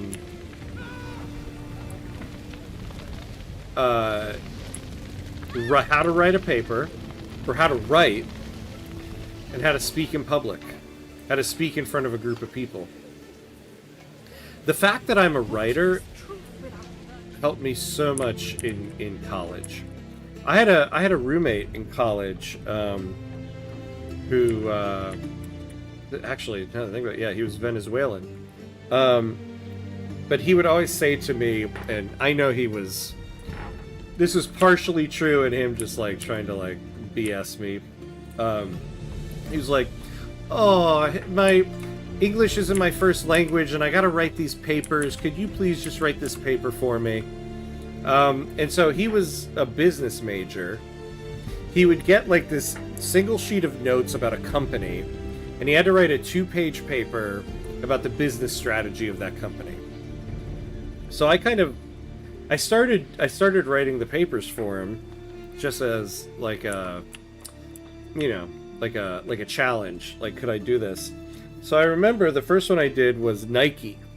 He had to write a 2-page paper about the business strategy of Nike. He gave me 1 page of notes. And I BS'd the hell out of that paper. And I got an A+ on that paper. I didn't know anything about what I was talking about, but man, did I make it sound good. And that's writing right there. He got full credit for the paper since we weren't requiring citations. Oh yeah, for that particular paper. But I did get a good chuckle out of it, yeah. I can imagine. Well, good. At least, yeah, citations weren't required. So you're able to get a chuckle. I mean, you know, it's a good try. It's a good try. That's funny. What's wrong with this? Oh, are we running out of clay? We had an overabundance of clay at one point.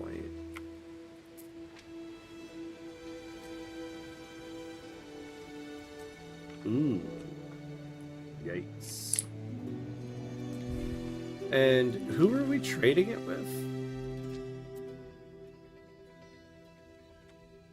Oh, she's always requesting clay. I wonder if we can make more clay.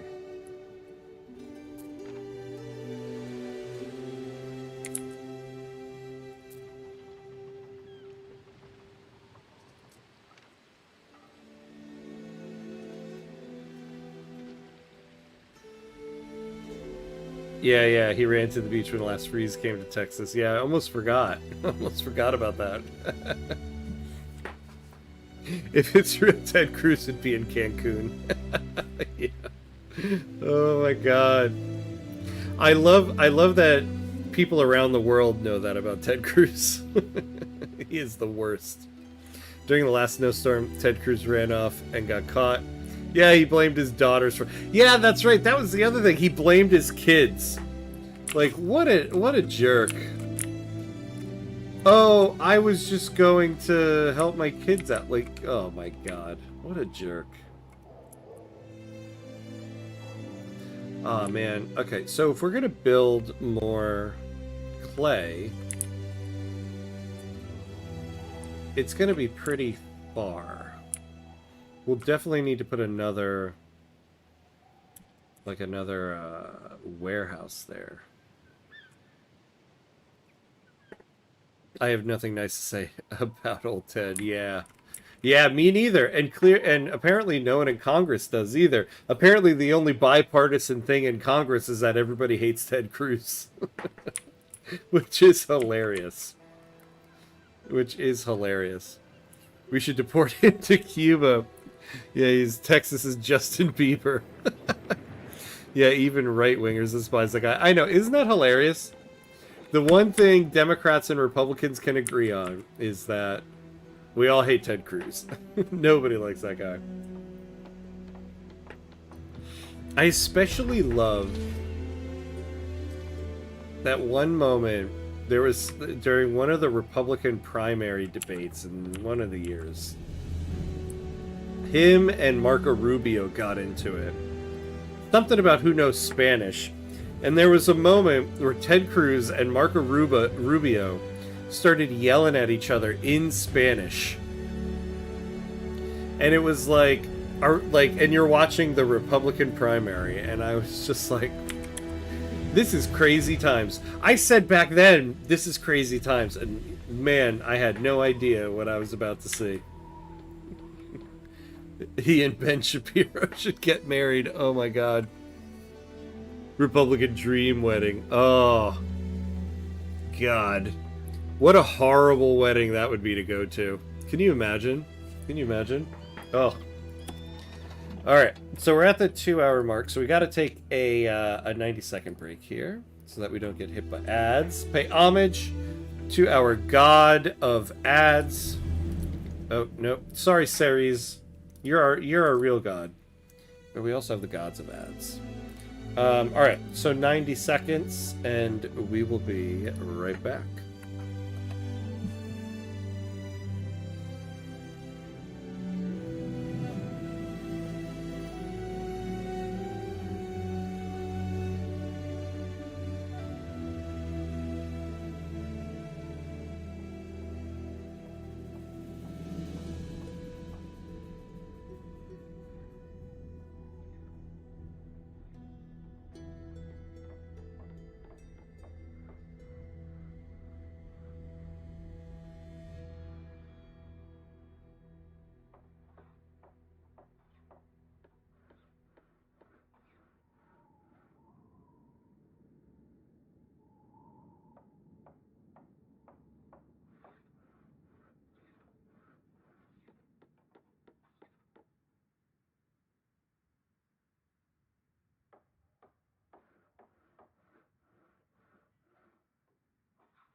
All right, and we're back. And we're back. Oh yeah, Republican 2016. Yeah, it was the craziest primary ever. Yep, that's what it was. The one that Trump won. That was the one that, yeah, we had Ted Cruz and Marco Rubio yelling at each other in Spanish. I don't know if that would be worse than if Ted Cruz married Erica. Oh my god. Oh my god. I think the world would implode. The world would implode.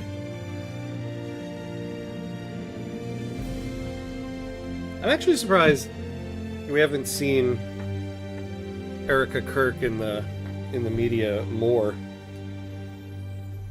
I kind of had the impression that we were gonna like be seeing her left and right. I guess she's finding that it's not that, you know, people don't actually care as much about you.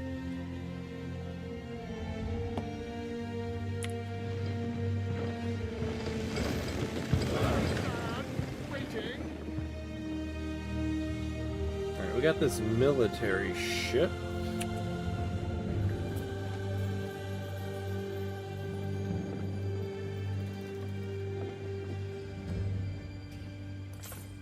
Let's build one more trade ship.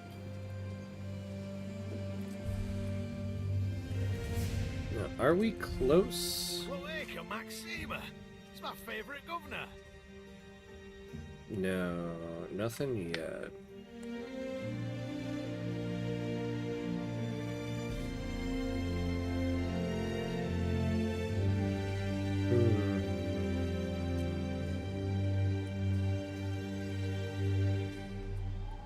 Oh, so how are we doing on... Oh, nice. Okay. But no olive oil. Wait, did we not build the olive oil thing? Oh, maybe not.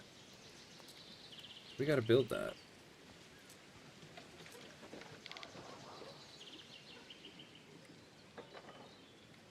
Oh, it increases health.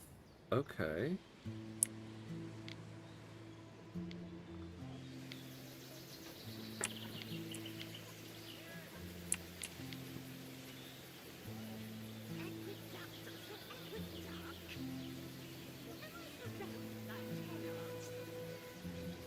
We'll do it like this. We'll build a road going out this way. We'll put some ornamental thing here. There we go. And now we'll get some olive oil.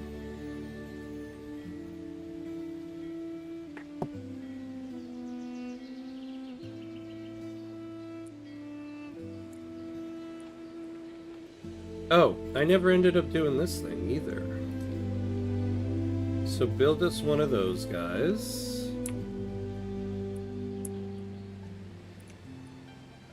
Yeah, actually, what about, like, Navy defenses and stuff?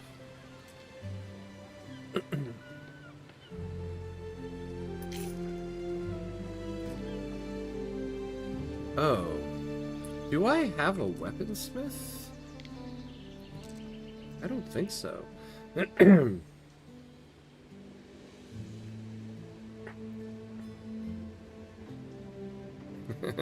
Cloaca Maxima. The Latin quips are pretty funny. Yeah, there's always a good one to do when you're talking about Latin.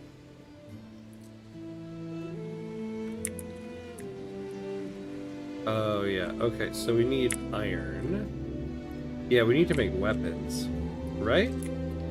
Yeah, we probably don't have any.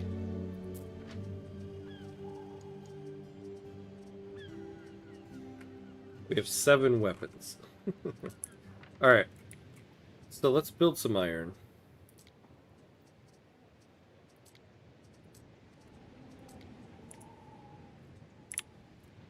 Ooh, these are gonna be far away.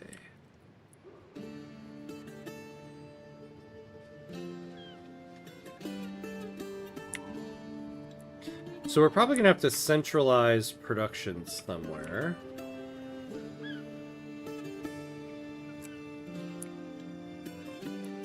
So we'll do it out here. We're gonna need to build a warehouse.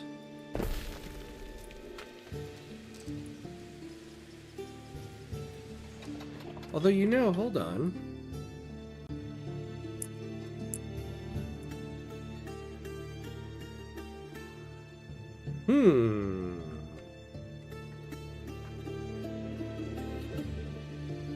We might be able to do it here. Alright, hold on. Because we might not have to pay for an extra warehouse. Waste of money, but whatever. Oh, good night. Hope to be able to catch the Dynam stream next week again. Yeah, thanks for hanging out, Super Frank. Always good to see you, as always. Get some rest, my friend. I know it's late where you are, so I appreciate you. I appreciate you hanging out for a little bit. Yeah, definitely. We'll be back with a double session of Dynam on Tuesday. That'll be the next stream. So hopefully I'll catch you then. Have a good one.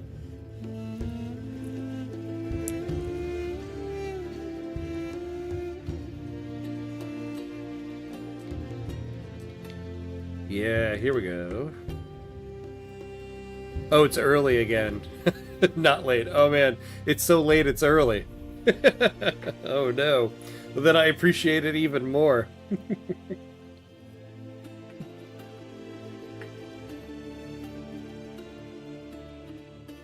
Oh yeah, here's the problem with my plan. -2 health. So, it was a good thing to build it out there, and now I destroyed it. Alright. So, we'll build it back over there. Let's build the road away from it. I am not going to say that it's 4:38 a.m.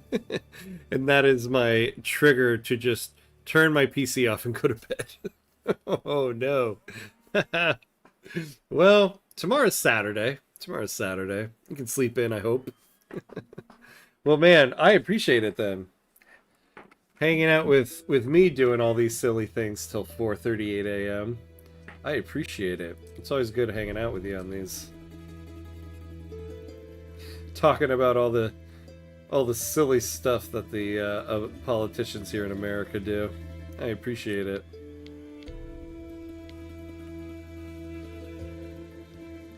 Oh, fire safety. We're gonna have to, like...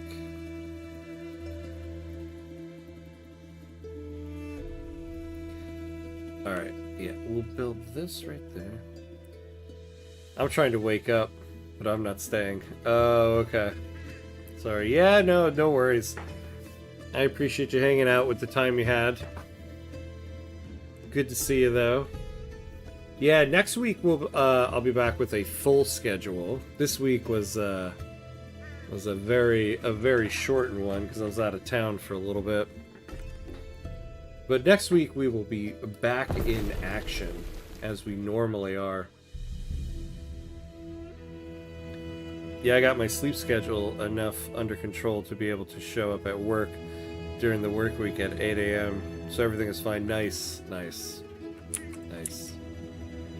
Yeah, sweet, right? Yeah. Yeah, it was a little... I felt a little off this week, like, not having, you know, streams to do. Especially on Thursday when I didn't do one at all. I was like, this is strange.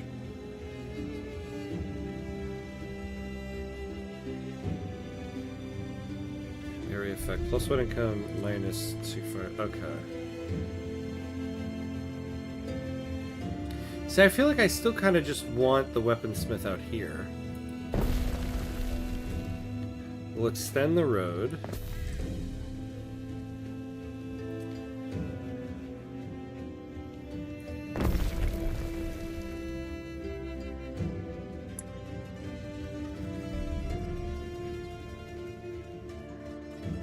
You know, I don't actually know, though. Do I need to connect it?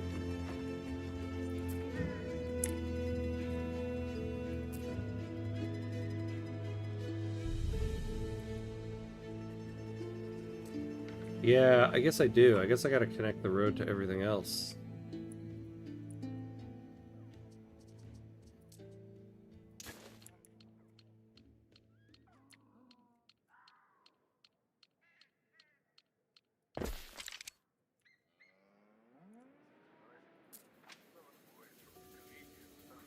Oh. Maybe I didn't.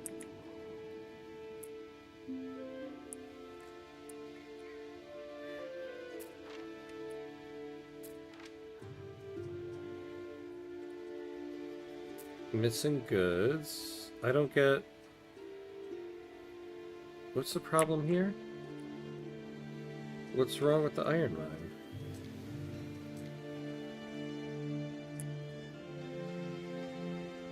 Oh, did I build this in the wrong place? Like...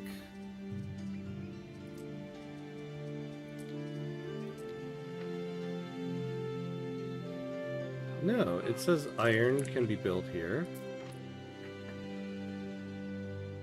Why is it not going? How is there not a tooltip that comes up here? See, this is how I'm a paradox, a spoiled paradox player. Where's my tooltip?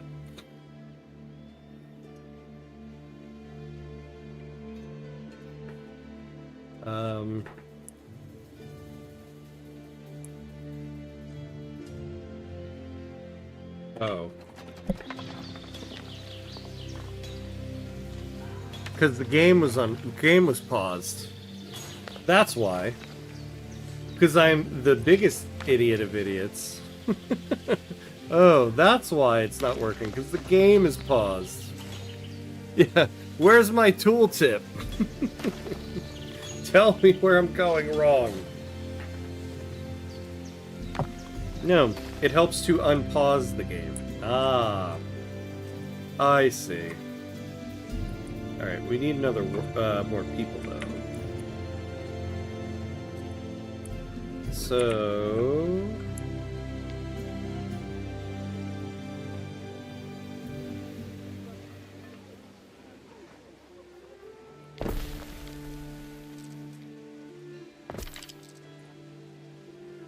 we'll do that. There are signs of public unrest. Yeah, right? Ooh boy, that was funny. As painful as it appears, a touch of civil unrest is normal in a growing city. Civil unrest? What's wrong with you people? Listen to the mores of the people. Oh my god. Construction of a ship has finished.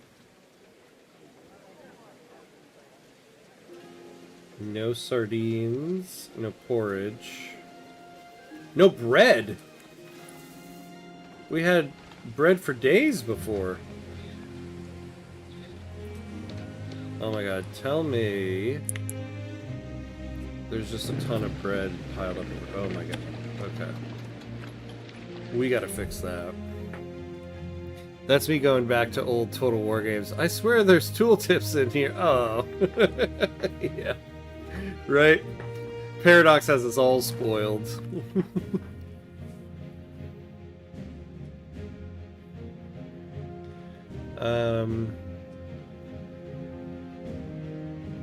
I don't want to get rid of this. Maybe we'll set it to 5.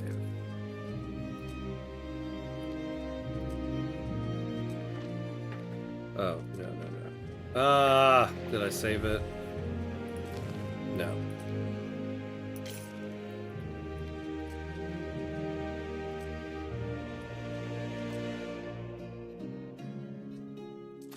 Alright. Now, do I have an extra boat that's not being used? Yeah, one of these is a trade ship. The Lavinia. Okay, perfect.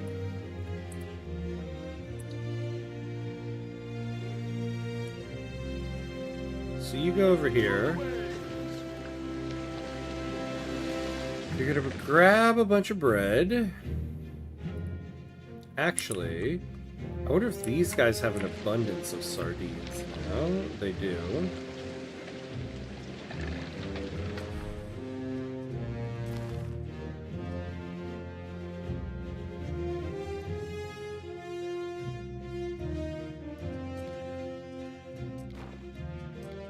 So you grab like...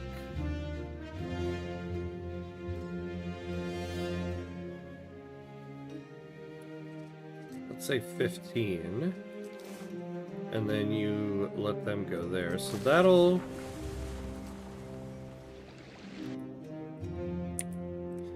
help our sardine problem.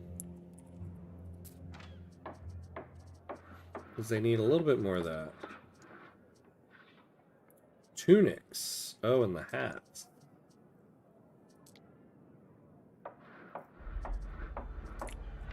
Right? What's your guys' problem? Yeah, see, they're not getting any. Porridge. And garum. Hey, LaPlace, what's up, what's up? How you doing, my friend? Good to see you. Welcome back, welcome back. How's everything going?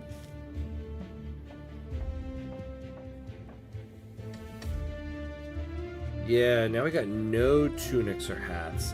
That's funny. I'm gonna start having this little island supplying it. Is that what we're gonna be doing here? Look at this. Okay. Damn.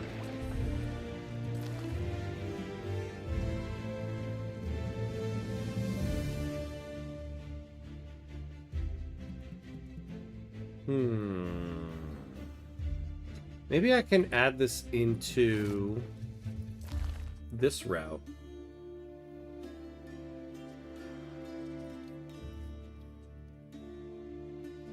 Then you're going to drop off there.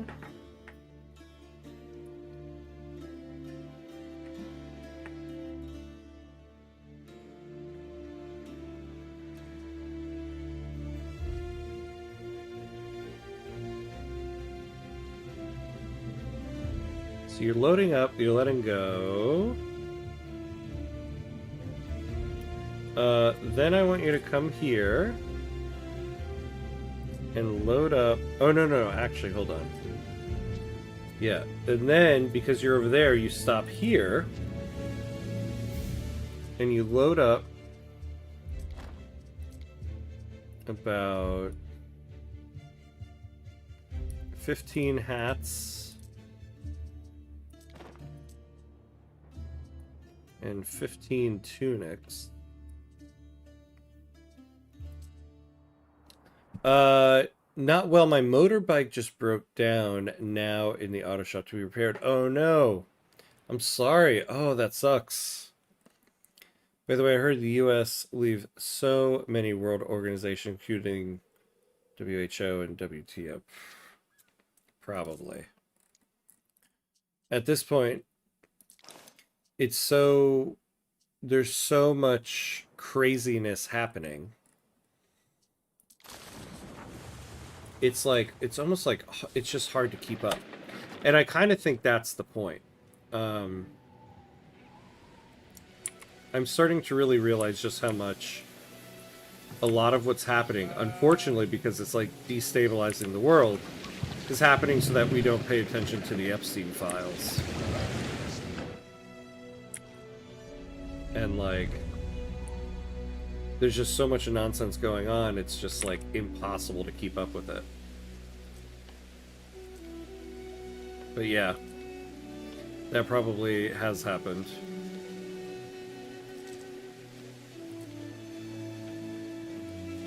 Alright, let's do that. I feel like in his first term, he was at odds with the WHO. So few precautions.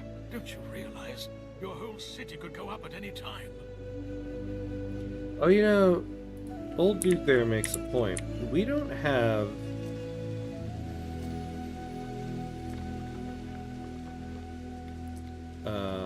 fire safety.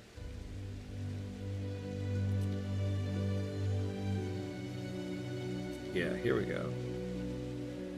Here. Recruited. Ah, nice.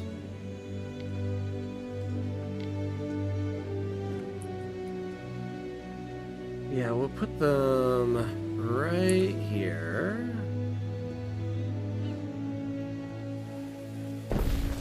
There we go. What a boon, by Cossus! He likes me more because we have better fire safety on the island.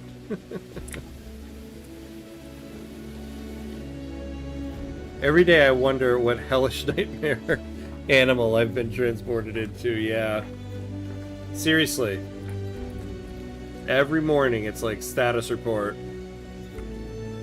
The Enterprise is under attack.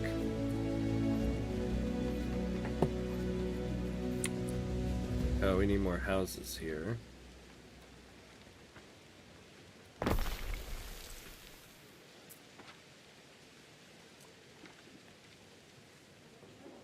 Well, at least this is rock bottom. Oh, he did what now? Yeah. Seriously. Yeah, every time you think it can't, like, it couldn't be any more nonsense, we find new nonsense. I mean, that's kind of the... Waiting for your decree. What's so sad about all this? Oh, yeah, that's right. So I brought this over here because I was going to pick up...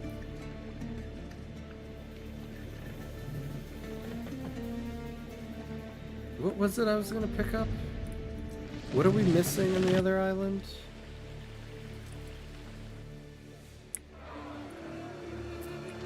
What's your problem? Sardines.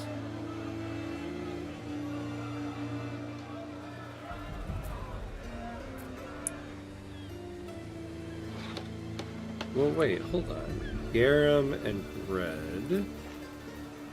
Yeah, we have no sardines. Yeah, look at this.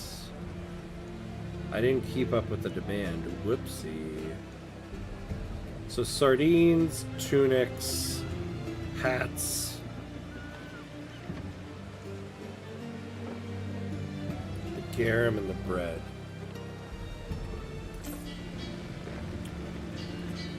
So, this boat... What could you possibly require? For now, yeah, let's load up sardines, hats, where's it? Yeah, here we go. And the tunics. And now you bring those back over here.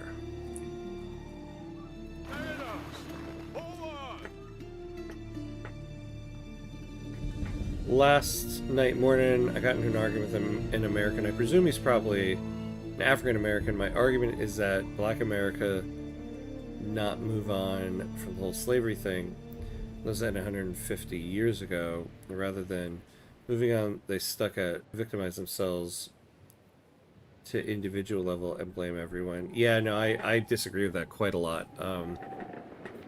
First of all, it's not 150 years ago. The civil rights movement was in the 60s, so we're talking about 60 years ago.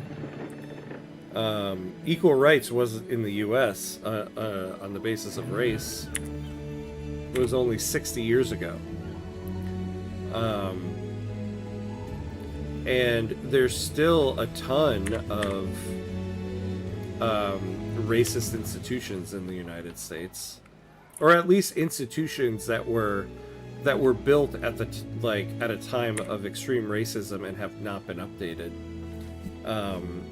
So it's like you can't move on from it yet because it hasn't been fixed yet.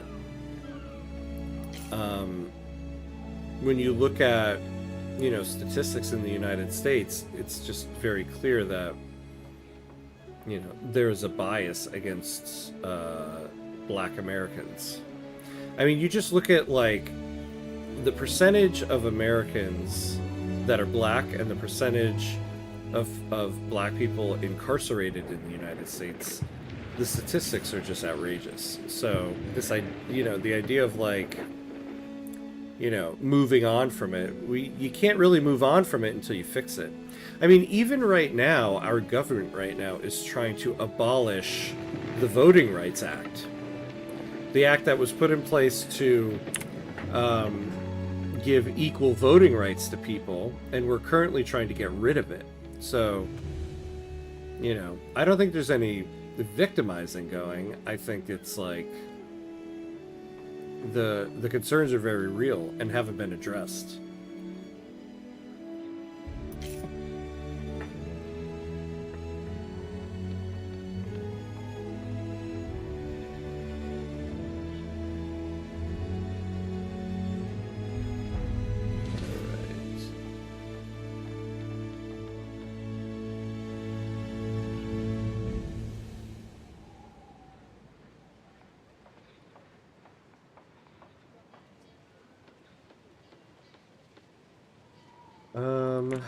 So... Simple serves best.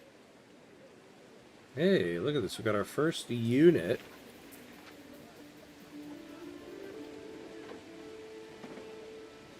Ooh, okay. We can't really afford anything more. Yeah, white America likes to stick their heads in the sand when it comes to any discussions of reparations. Yeah. Yeah, like the fact that there were no, like, reparations, right? So, like, when you look at generational wealth, the biggest driver of, like, generational wealth, so meaning, like, something of value that can be passed down from generation to generation that can generate wealth, it's usually a house. And with a house comes land. So it's like this, having land and having a house, and it's something you can pass down to your children. It's something that can help you get a loan because you can use it as collateral, that type of thing. Like, so for an example, when there were like the GI bills to help African American soldiers like buy a house and stuff like that. Well, not just for African Americans, but like the GI Bill that helped soldiers buy houses. When African Americans tried to use that and buy a house, they weren't, you know, they were only allowed to buy houses in certain areas that had lower land value, and so that plays into this idea of like passing down wealth, building up wealth from generation to generation, and that's the type of thing that lasts. That's the type of thing. That's the type of inequality that lasts. Why not dismantle that? I see many are victimized themselves. Pardon me. What I said, move on, is to strive for the better. Well, I think that's what many people are trying to do, is to strive for the better by trying to change the current institutions. But I think the way that you change the current institutions is to not ignore the fact that they were built on racism. And so you have to point that out. You have to point that out until everybody acknowledges it. And in the United States, we kind of have a problem of acknowledging our racist past, and which means the present. I would even say we haven't even started to heal from slavery or Jim Crow. Yeah. Yeah, I mean, because, like, what have we done? Forget about even, like, trying to go back and fix things that have happened. Even before that, what about, like, just any type of public acknowledgement of it? There really isn't. Rather than reparations, it's better to help them in education and job system, because reparations often misses than land on the right person. Well, how come? What does reparations miss? Remember, the point of reparations is that the point is you are giving money to people whose ancestors helped build wealth in the country but didn't prosper from that wealth. You know? So, like, if you helped build something and it was profitable and you received none of the profits of that thing, eventually when your descendants sue and be like, we are owed money for this because our ancestors built that, you're giving money that should have been given back when it was first built. Reparations should include money and all the things that you mentioned.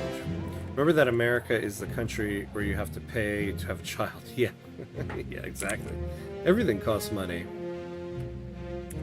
I mean, remember too, like, even in the abolishment of slavery, like, financial compensation was promised. There was that thing, like 3 acres and a mule, right? And that was never given. So when we talk about reparations, it's like, I know people are like, oh, you're just going to give people money? Like, well, yeah, because they're owed it. I kind of think of it like this, right? Like, think of it in this way. Let's say,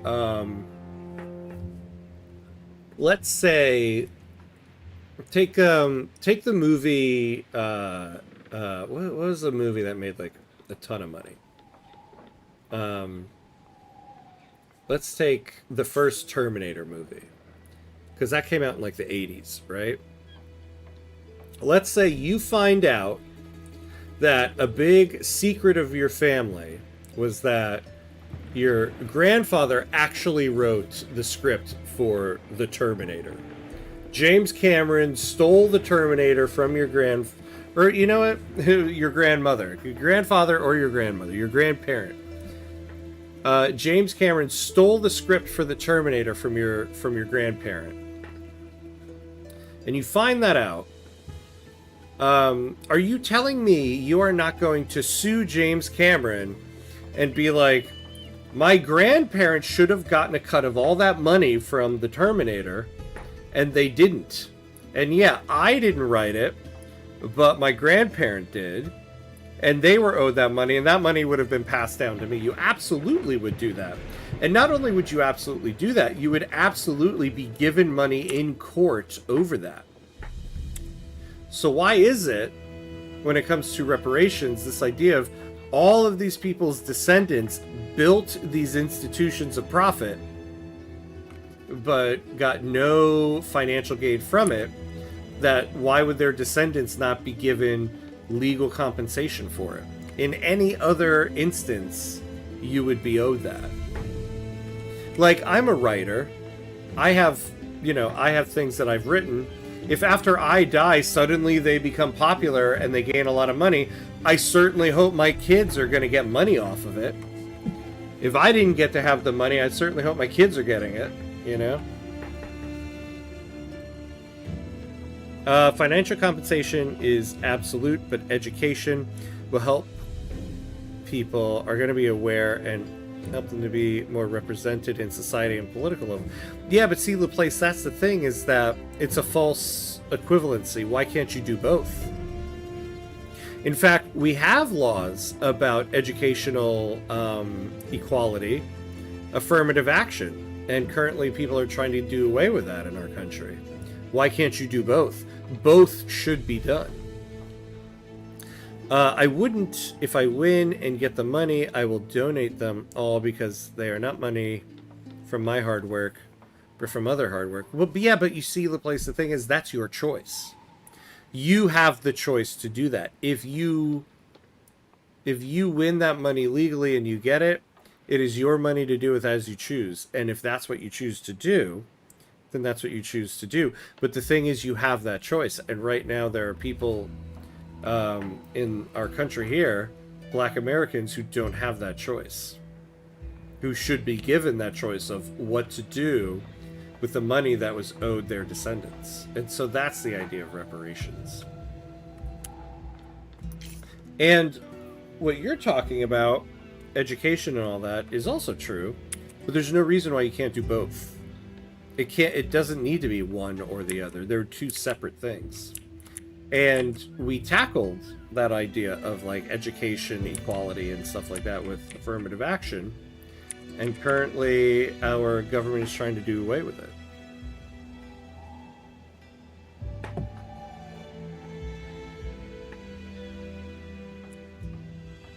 Alright. It gives me peace of mind that my husband wears a warm hat.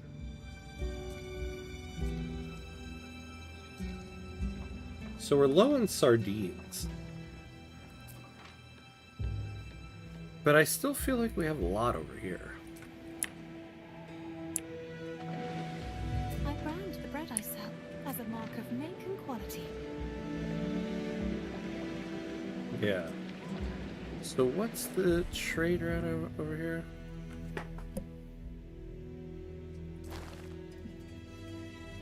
Okay, yeah. So let's do...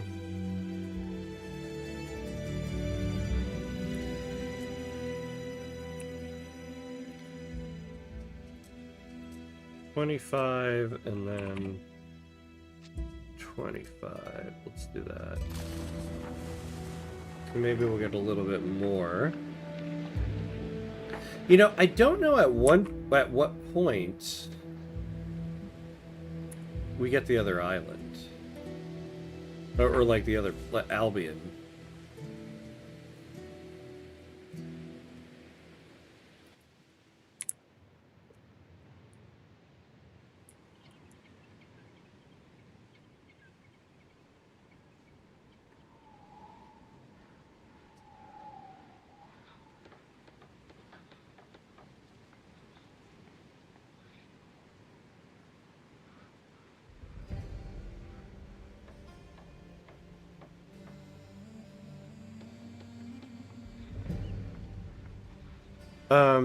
I see the problem of America on systemic level and institutional, but solution as in today often misses or lost though. I hope there will be better solution. Yeah.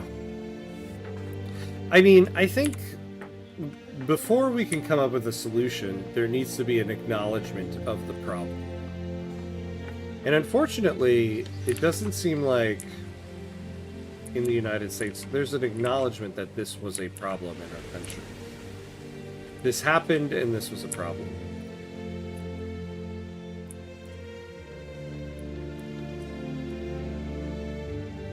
African Americans worked hard for all of American history, but still don't what they were entitled them to. Yeah. Yeah. I mean, the fact that it's 2026 and we're still trying to tackle this issue. You know, the fact that we have places in the country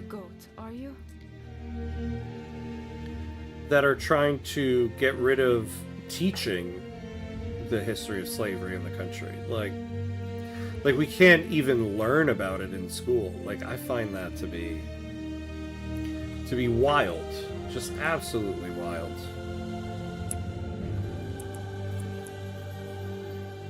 I'm not debating this because I despise Black America, but I dislike that what the problem in the US brought up to other side of the world with different problem. Oh wait, well, so wait, what do you mean? What problem did it bring up on the other side of the world? Hey! Maximilian, what's up, my friend? Hello, hello. I feel a bit dizzy. My eyes are not used to my monitor screen after a week break. Hey, good to see ya.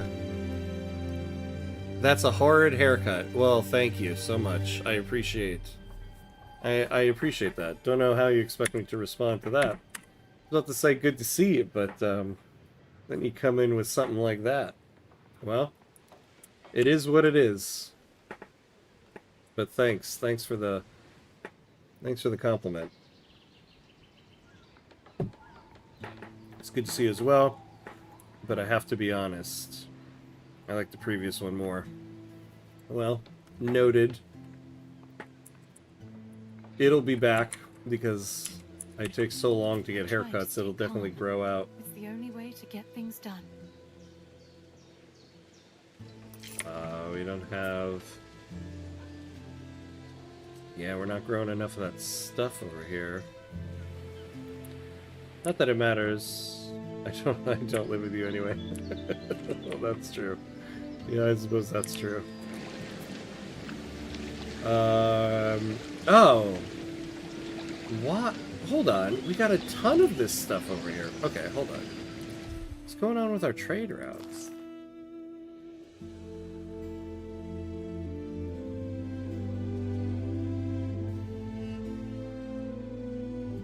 Why is it not loading all that stuff up? Alright, so let me remind you. What ship is this? The Commodia. Alright, what is the Commodia doing?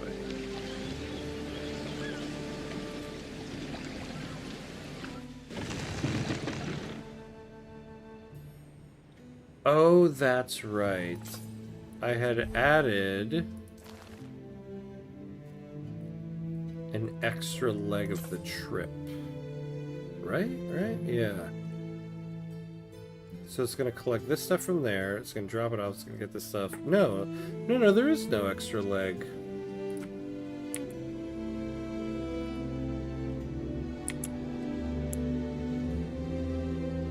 So right now... Why is it going back there with a bunch of bread?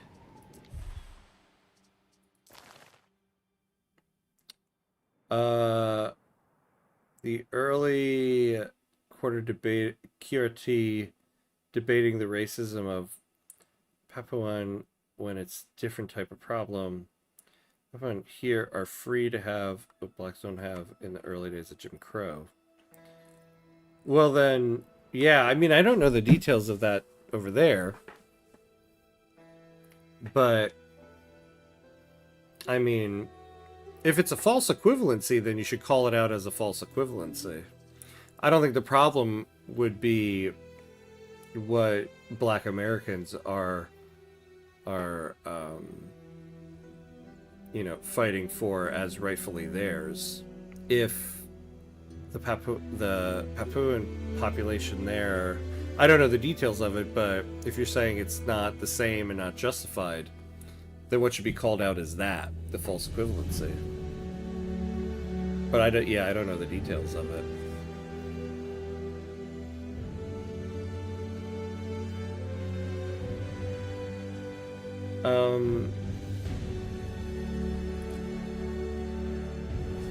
Okay, let me take a look at this trade route here.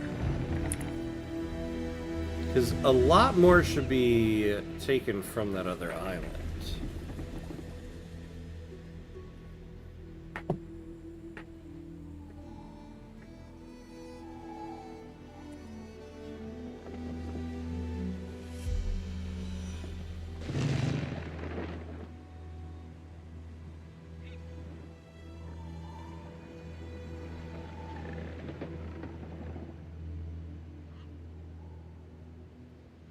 The only way to move on is to heal. Yeah, healing is often uncomfortable and painful, but it is necessary. Many Americans refuse to do the hard part because it makes them uncomfortable. Yeah. Yeah, I guess I've never really understood that. Oh wait, is this... It didn't drop anything off.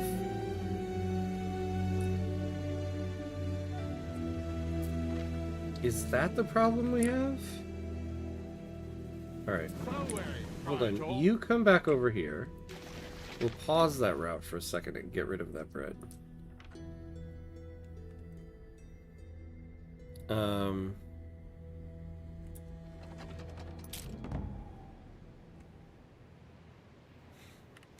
now I messed up my train of thought here. That is necessary. Many refuse to.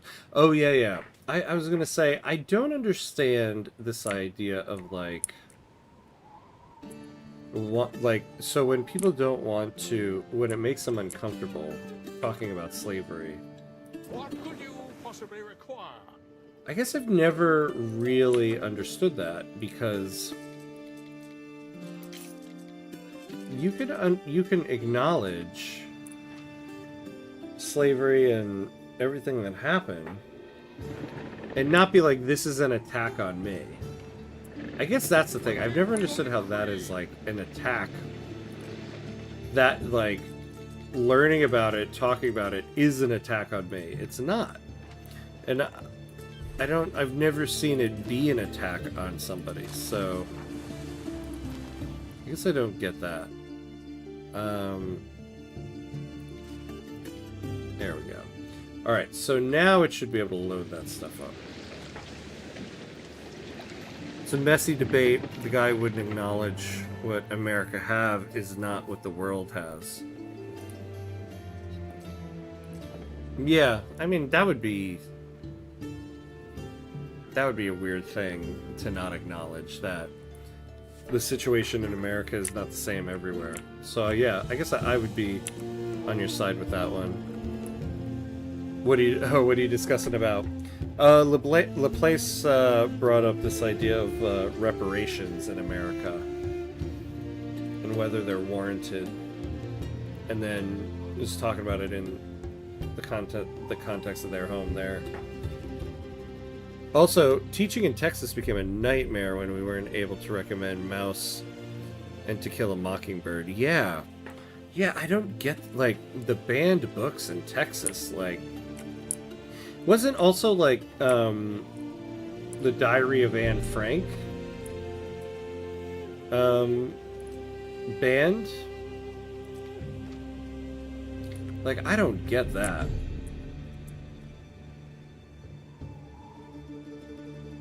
I would like some reparations. Well,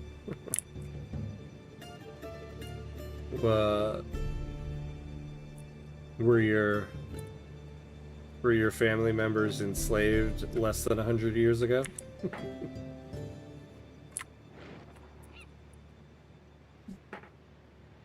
Actually wants reparations from those pesky Turk Erdogan.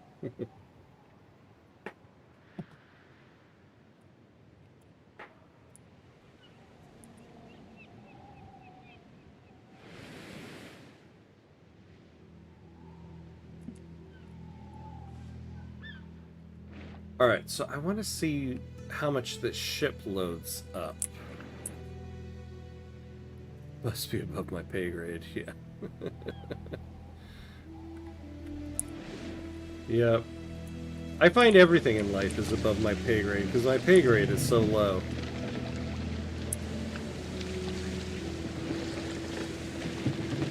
I need to make a shirt that says, like, that's above my pay grade and that's the problem. There we go. See, this is what it needs to have been loading up. I think we had, like, bread loaded up. And it was just clogging up the trade route. I think that was the problem. Neptune's finest! Ready! Okay, so what's it waiting for now?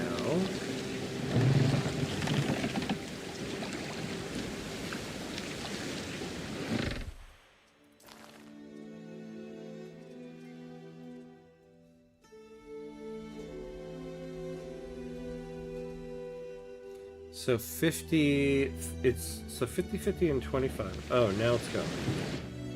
Alright, so I think it was just taking a second. Okay.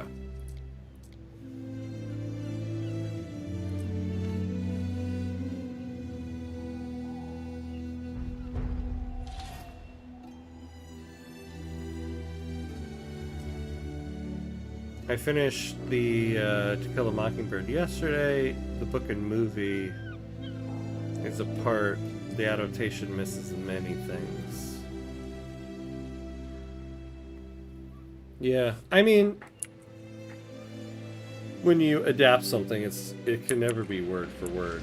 You're taking something from two different mediums and trying to translate it. That's how the landscape is supposed to look like. Wait, what do you mean by that?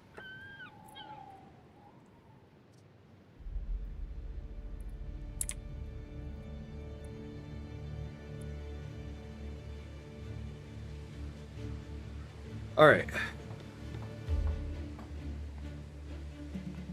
Mediterranean town.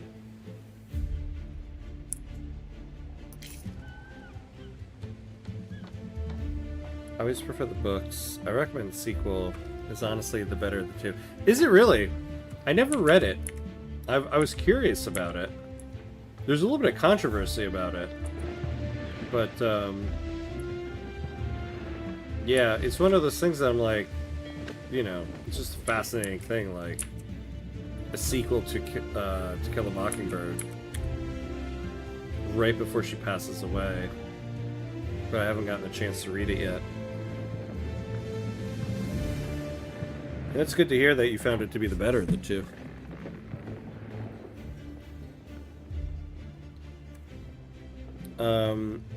Also, I don't want to offend you, Ham, but to me, whether you're Asian, Black, or Hispanic American, in the eyes of the rest of the world, all of you are Americans. Oh, no, I mean, I agree with that. I mean, I literally wrote a play where somebody says that to somebody. So actually, really funny that you mentioned that, because that's part of what my business trip this week was about. That, you know, you might... I literally have a line in my play where somebody says to another character, you might be treated differently in America, but you treat me like every other American treats me.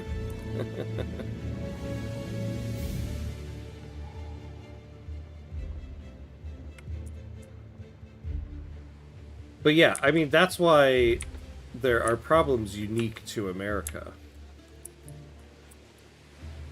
So, what you were talking about with, like, in regard to groups within your country, I don't know if things equate. It shatters the myth of Atticus Finch as a good white, and that pisses people off. Oh, yeah, you know, I think I had heard about that. That's the one thing I think I'd heard about, yeah. Which does seem kind of interesting, right? I had read, oh, I shouldn't say I should have read somewhere. My wife told me this, because she had read it somewhere, that originally, Harper Lee wanted to put that aspect in To Kill a Mockingbird. Like, the end of the book was going to take place, like, a period of time after the events ended, and we see that Atticus Finch is not, like, this super accepting person. He's actually kind of a racist person later in his life, but they had her cut that out.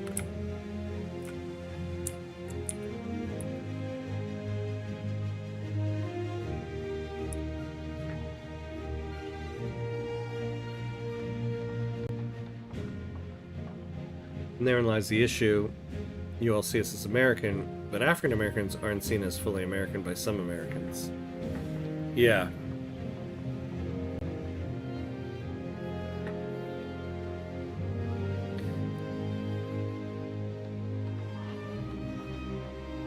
I guess it does beg the question too, like, what do you mean by you see them as American? Like, what does that mean to you, to be an American?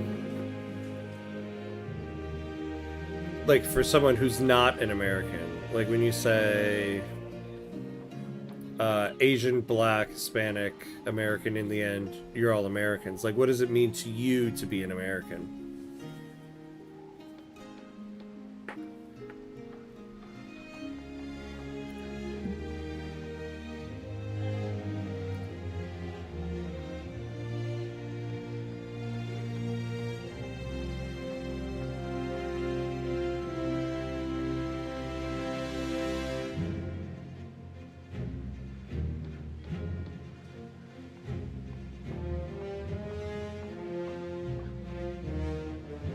I wish she had stood her ground, yeah. But I understand that it isn't that simple. Yeah. Yeah, like she wasn't famous yet when she wrote To Kill a Mockingbird. Unfortunately, I think that's what it takes. After To Kill a Mockingbird came out, she would have had that power. But the book was already out.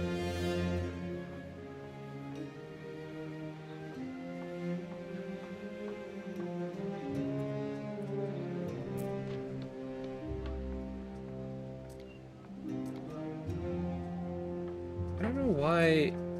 Oh, hold on. Okay. I thought it was showing up in red because I was missing something. Sorry, I hope I'm making sense. I've been putting on my footstick for a little. No, you're making total sense. I didn't think anything of it, but good to know that you're having a good time there. The idea of segregation based on ethnicity probably reinforced the term of black, white, Hispanic, and Asian when all of them are Americans. Yeah, but what does that mean to you, LaPlace, when you say they're all Americans? What does it mean to be American? Like, what is it you're actually saying about them?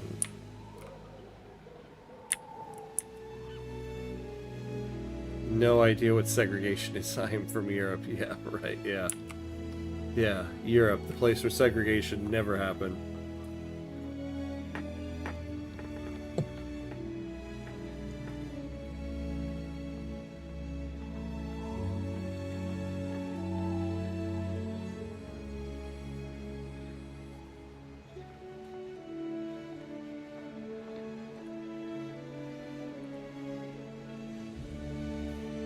Yeah, the place where the ghetto was invented. Segregation never happened.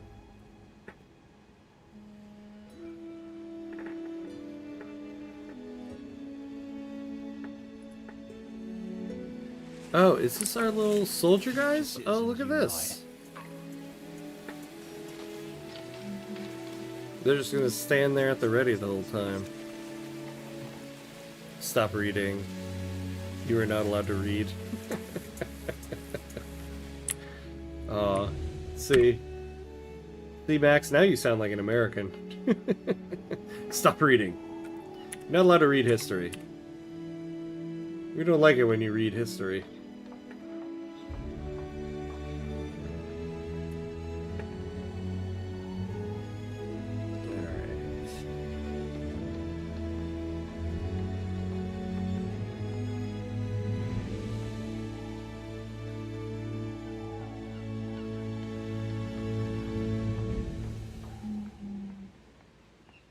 I forgot about the ghetto thing. Yeah.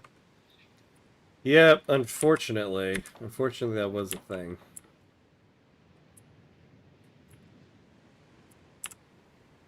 Every place has their past. It's about how we acknowledge it and move on and try to make it better now.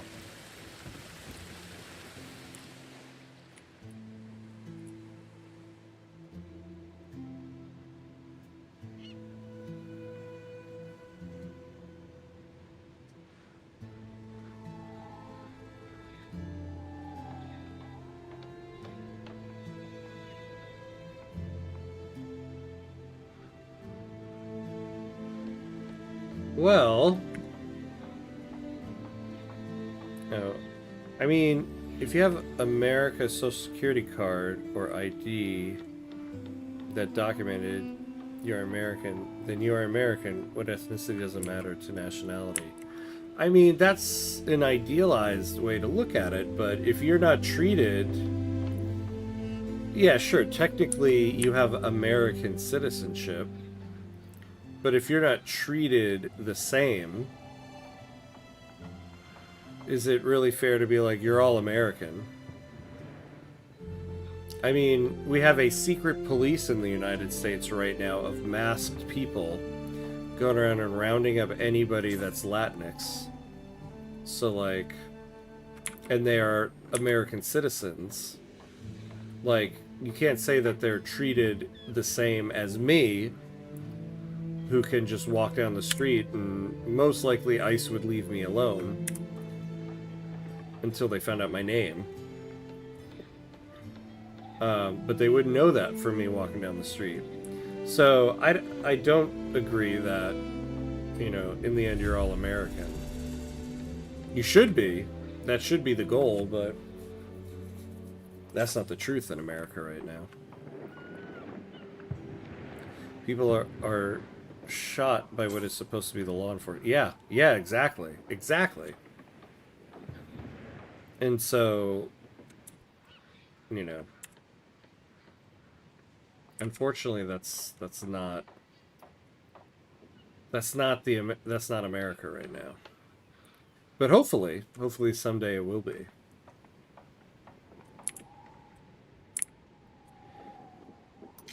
Alright, well, I think we had a pretty good run tonight. This is why I cannot even imagine going to the US. Yeah.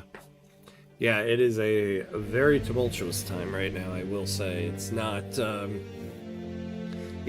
great. Hopefully there will never be war, so I don't have to be a refugee. Yeah. Yeah. It's not great right now, but, you know. Hopefully things will get better. Things will get better. There's gonna be a long period of bad times, but we keep fighting. We keep fighting. Alright, so we did some good stuff tonight. Oh,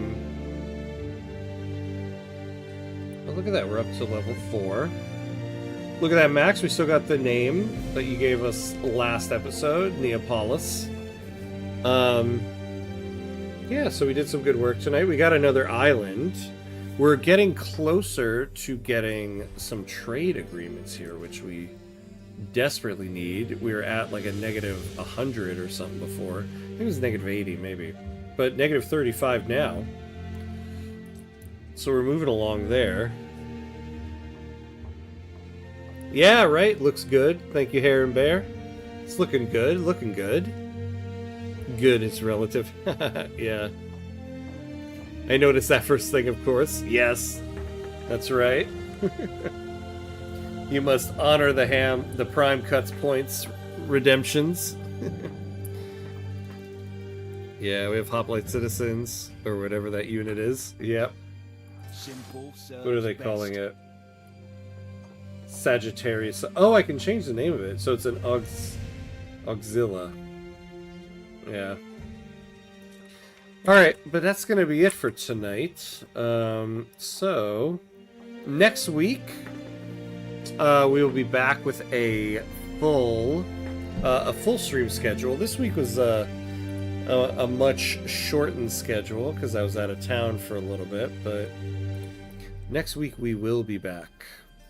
Oh, is that what that means? Oh, Auxilla, yeah, reserve. Okay. There we go. That makes sense. They are kind of a reserve right there. What is a metric we measure by? I don't know. I don't know if there's any absolute metric. It's always relative. It's always relative based on where you are. But yeah, so the next time I'll be on will be Tuesday. We'll be doing our regular double session of Victoria 3, continuing our Dynam series. Continuing our Napoleon Dynamite series, so Tuesday morning. But that'll be it for now. Thanks everybody for hanging out tonight. As always, it was very much fun.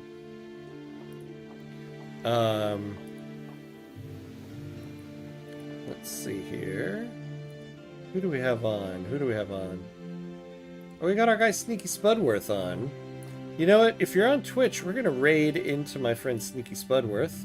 Oh, he's playing some EU5. Oh, yes, yes, yes. Okay, so if you're on Twitch, stick around for the raid. We're going to watch Sneaky Spudworth play some EU5. That should be fun. Looking forward to more Victoria. Yes, yes, me too.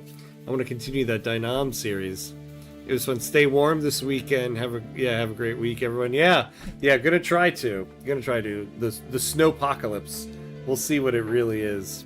But yeah. So if you're on YouTube, this will be a good night. If you're on Twitch, stick around for the raid. But thanks for hanging out tonight, everybody. And as always, be awesome, my friends. I'll see you next time.